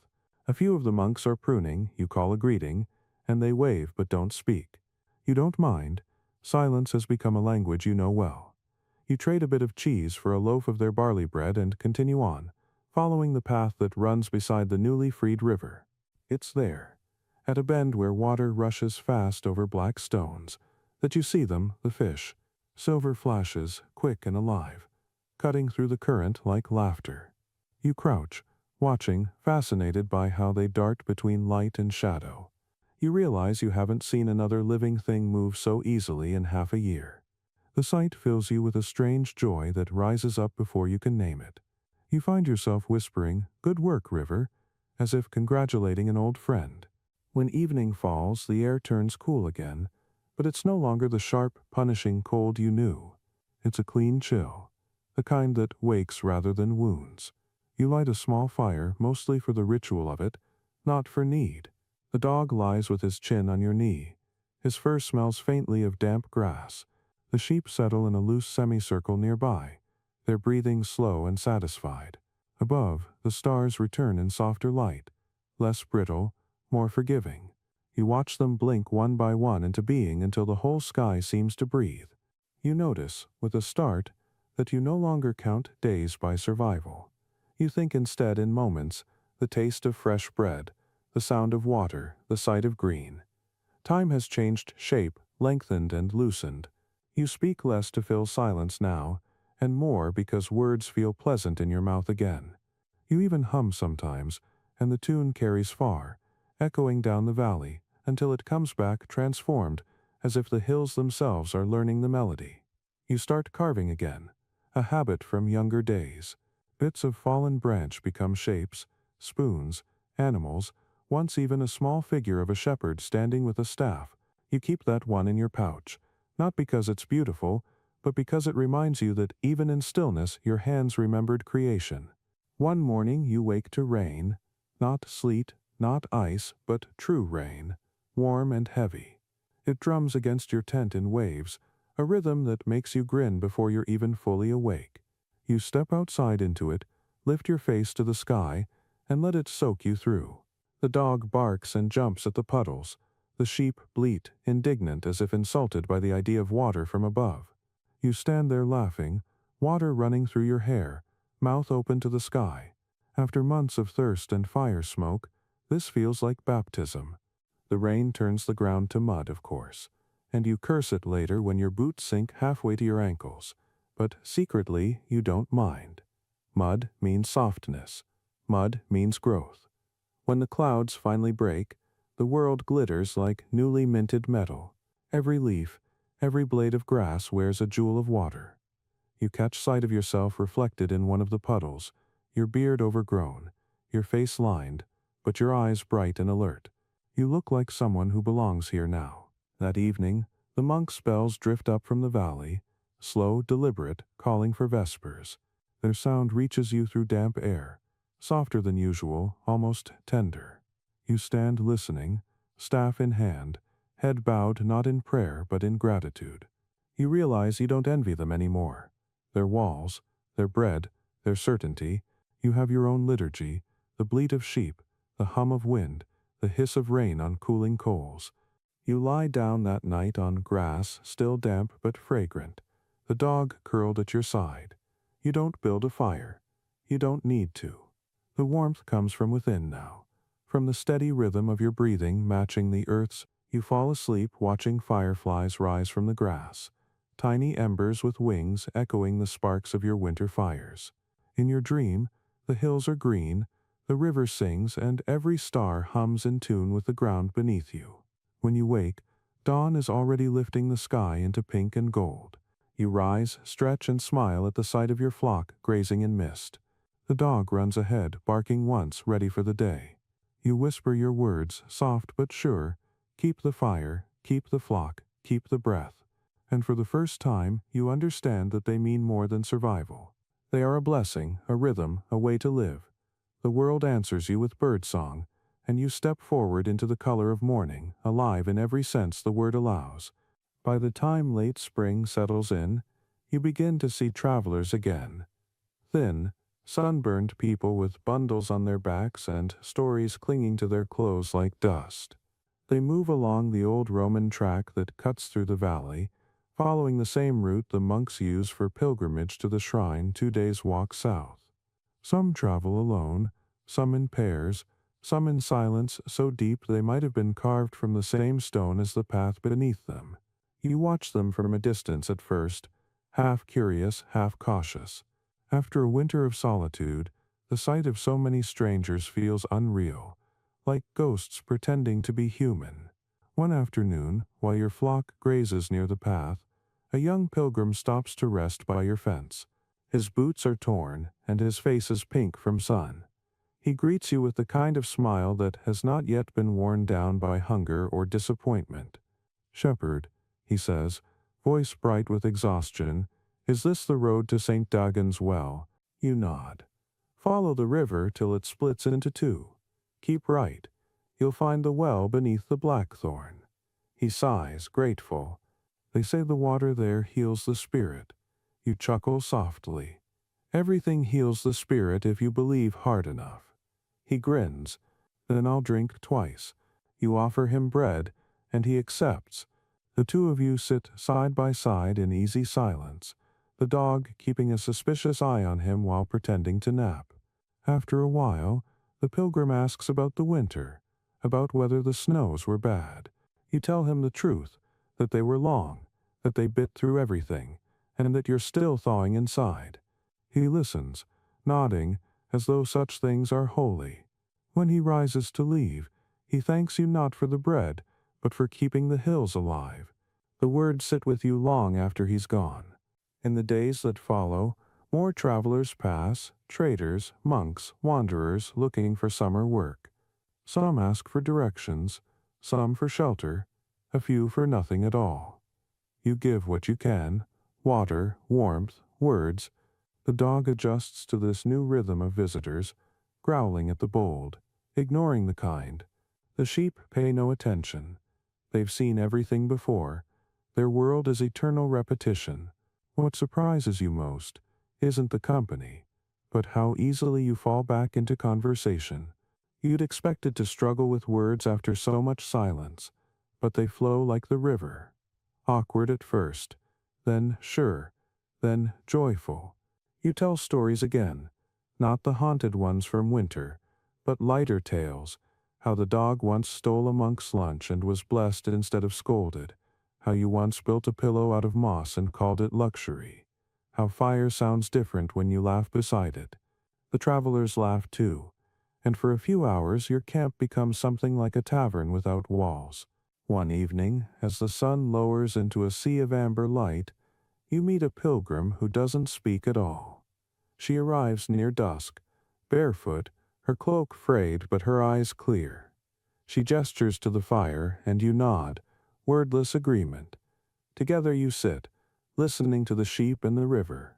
When you offer food, she shakes her head. Instead, she takes from her pouch a small wooden flute and begins to play.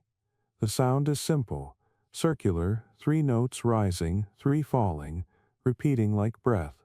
The melody threads through the air, weaving with the wind, slipping through your bones.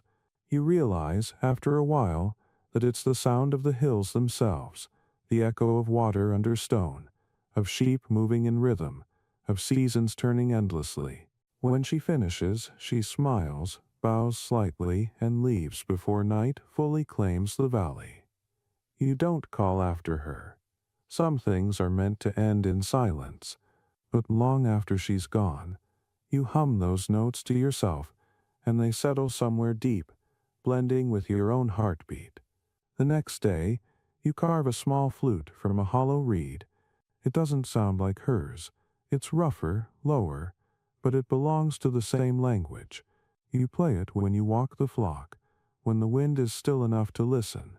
The dog tilts his head every time, confused but patient. You laugh and tell him, not everything's for understanding. By midsummer, the world has gone lush. Grass climbs to your knees, and wildflowers riot across every slope. The air hums with insects. The ground smells of life, and every night burns gold at the edges. You forget the feeling of cold. It seems like a dream told by someone else. The hills have forgiven you for surviving their cruelty. When you meet new pilgrims now, you tell them stories of winter. Not as warnings, but as proof. You speak of how the world looks dead and still hides beating hearts beneath the snow. Of how you once thought silence was a kind of death, only to learn it was just the earth breathing slower.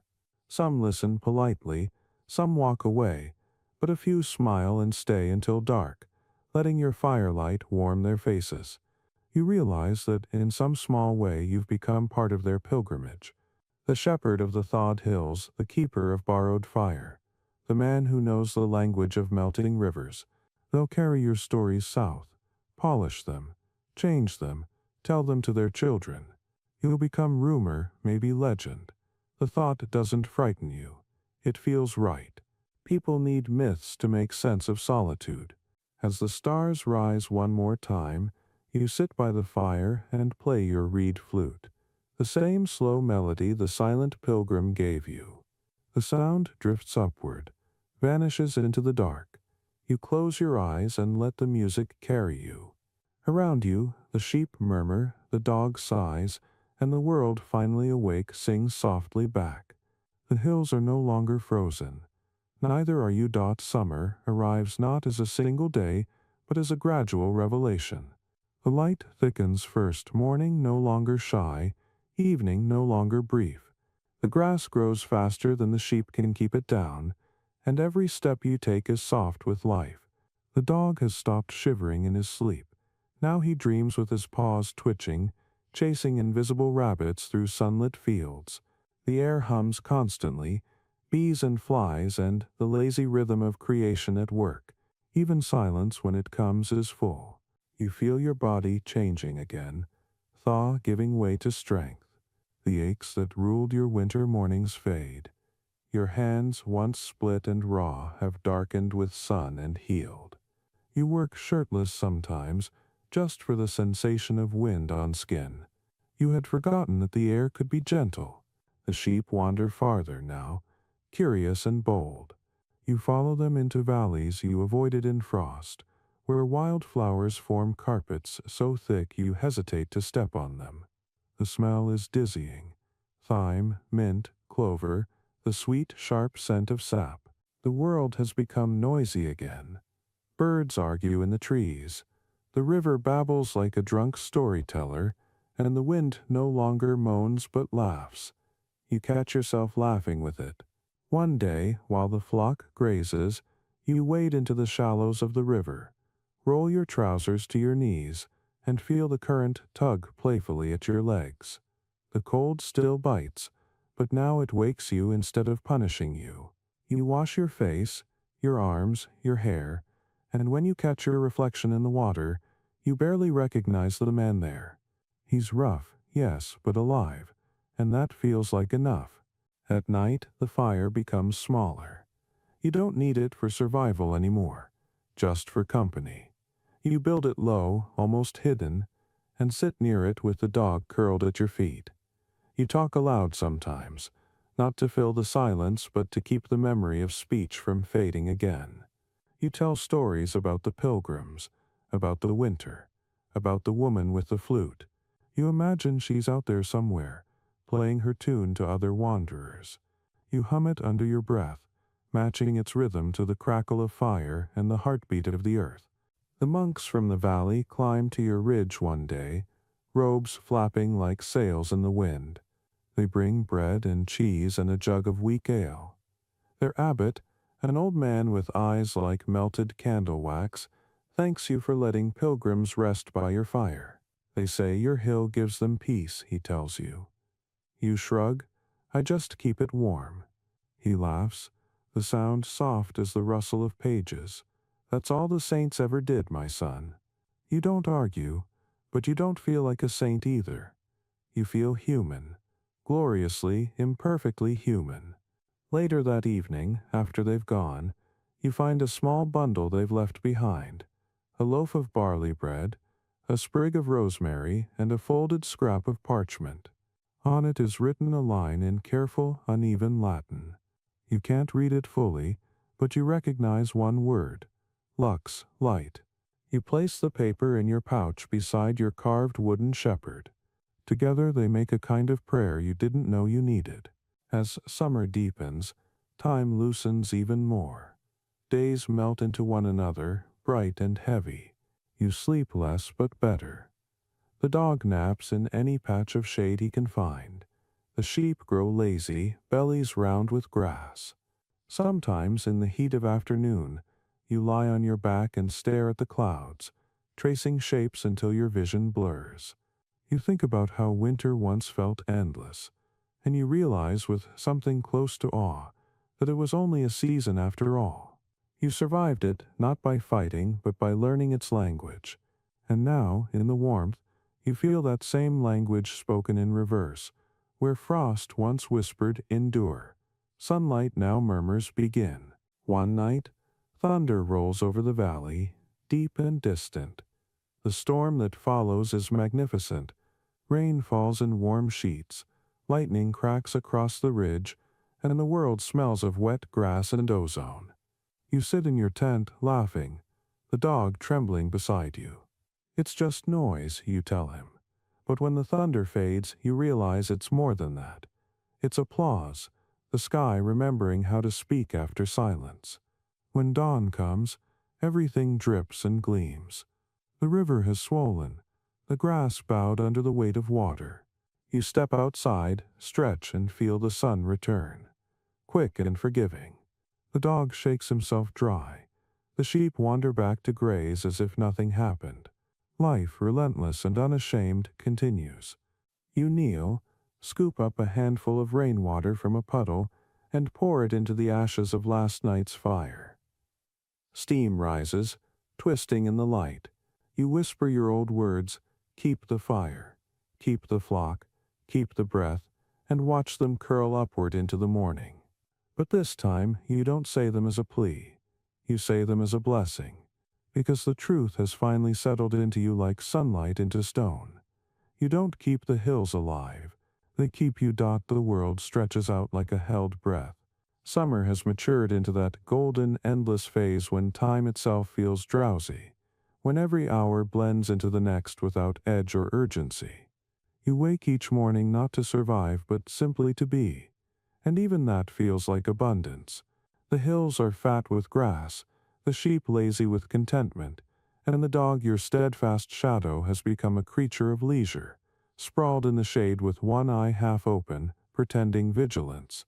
The air carries a sweetness now, wild mint, crushed clover, and the faint resin of pine warmed by the sun. You breathe it like medicine. The work is lighter but constant. You shear wool when the wind cools, mend what winter ruined, trade with passing travelers for oil and salt. Every task feels unhurried, necessary only as rhythm, not duty. You find yourself talking less, even to the dog, as though language has become an unnecessary bridge between you and a world that already understands. The silence is no longer the absence of company, it is the presence of everything. Sometimes you climb to the ridge just to watch the light change. From there, the valley lies open and generous. The river is a silver thread sewing the hills together. The monastery's bells drift faintly like heartbeat echoes. When the monks sing at dusk, their voices reach you long after the sound has already died in their chapel. You like that, the way the air carries faith even to those who never asked for it. You've come to believe that maybe all prayer works like this, not in words or requests but in vibrations that keep the world trembling ever so slightly toward life. By late afternoon, the heat becomes almost holy. You strip to your shirt and wade into the shallows again, letting the current lap at your knees. The dog follows, panting, tongue out, snapping at reflections. You laugh, splash him, and he retaliates, sending droplets flying. The sound is ridiculous and perfect. You realize that laughter, too, is a kind of fire. It burns without consuming, lights without smoke. You haven't laughed much in years. It feels new in your throat, raw but clean. When you sit again by the bank, the sun hits the water at just the right angle, and suddenly the whole surface turns to glass and flame. You can see every fish, every pebble, every ripple of sand shifting below. It looks like another world, one you might step into if you only leaned far enough. You remember what your mother used to say about rivers, that they're mirrors of time, always showing you who you were, never who you'll be. You dip your hand in, distort your reflection, and watch it heal instantly. Maybe she was wrong. Maybe rivers show you both. Evenings bring color so rich it almost aches to look at. The fields burn amber. The sky goes lavender. The sheep glow as if lit from within. You build a small fire because habit insists on one, though the air hardly cools. You roast what little you have, mostly bread and cheese, and share it with the dog, who pretends not to beg but fails miserably.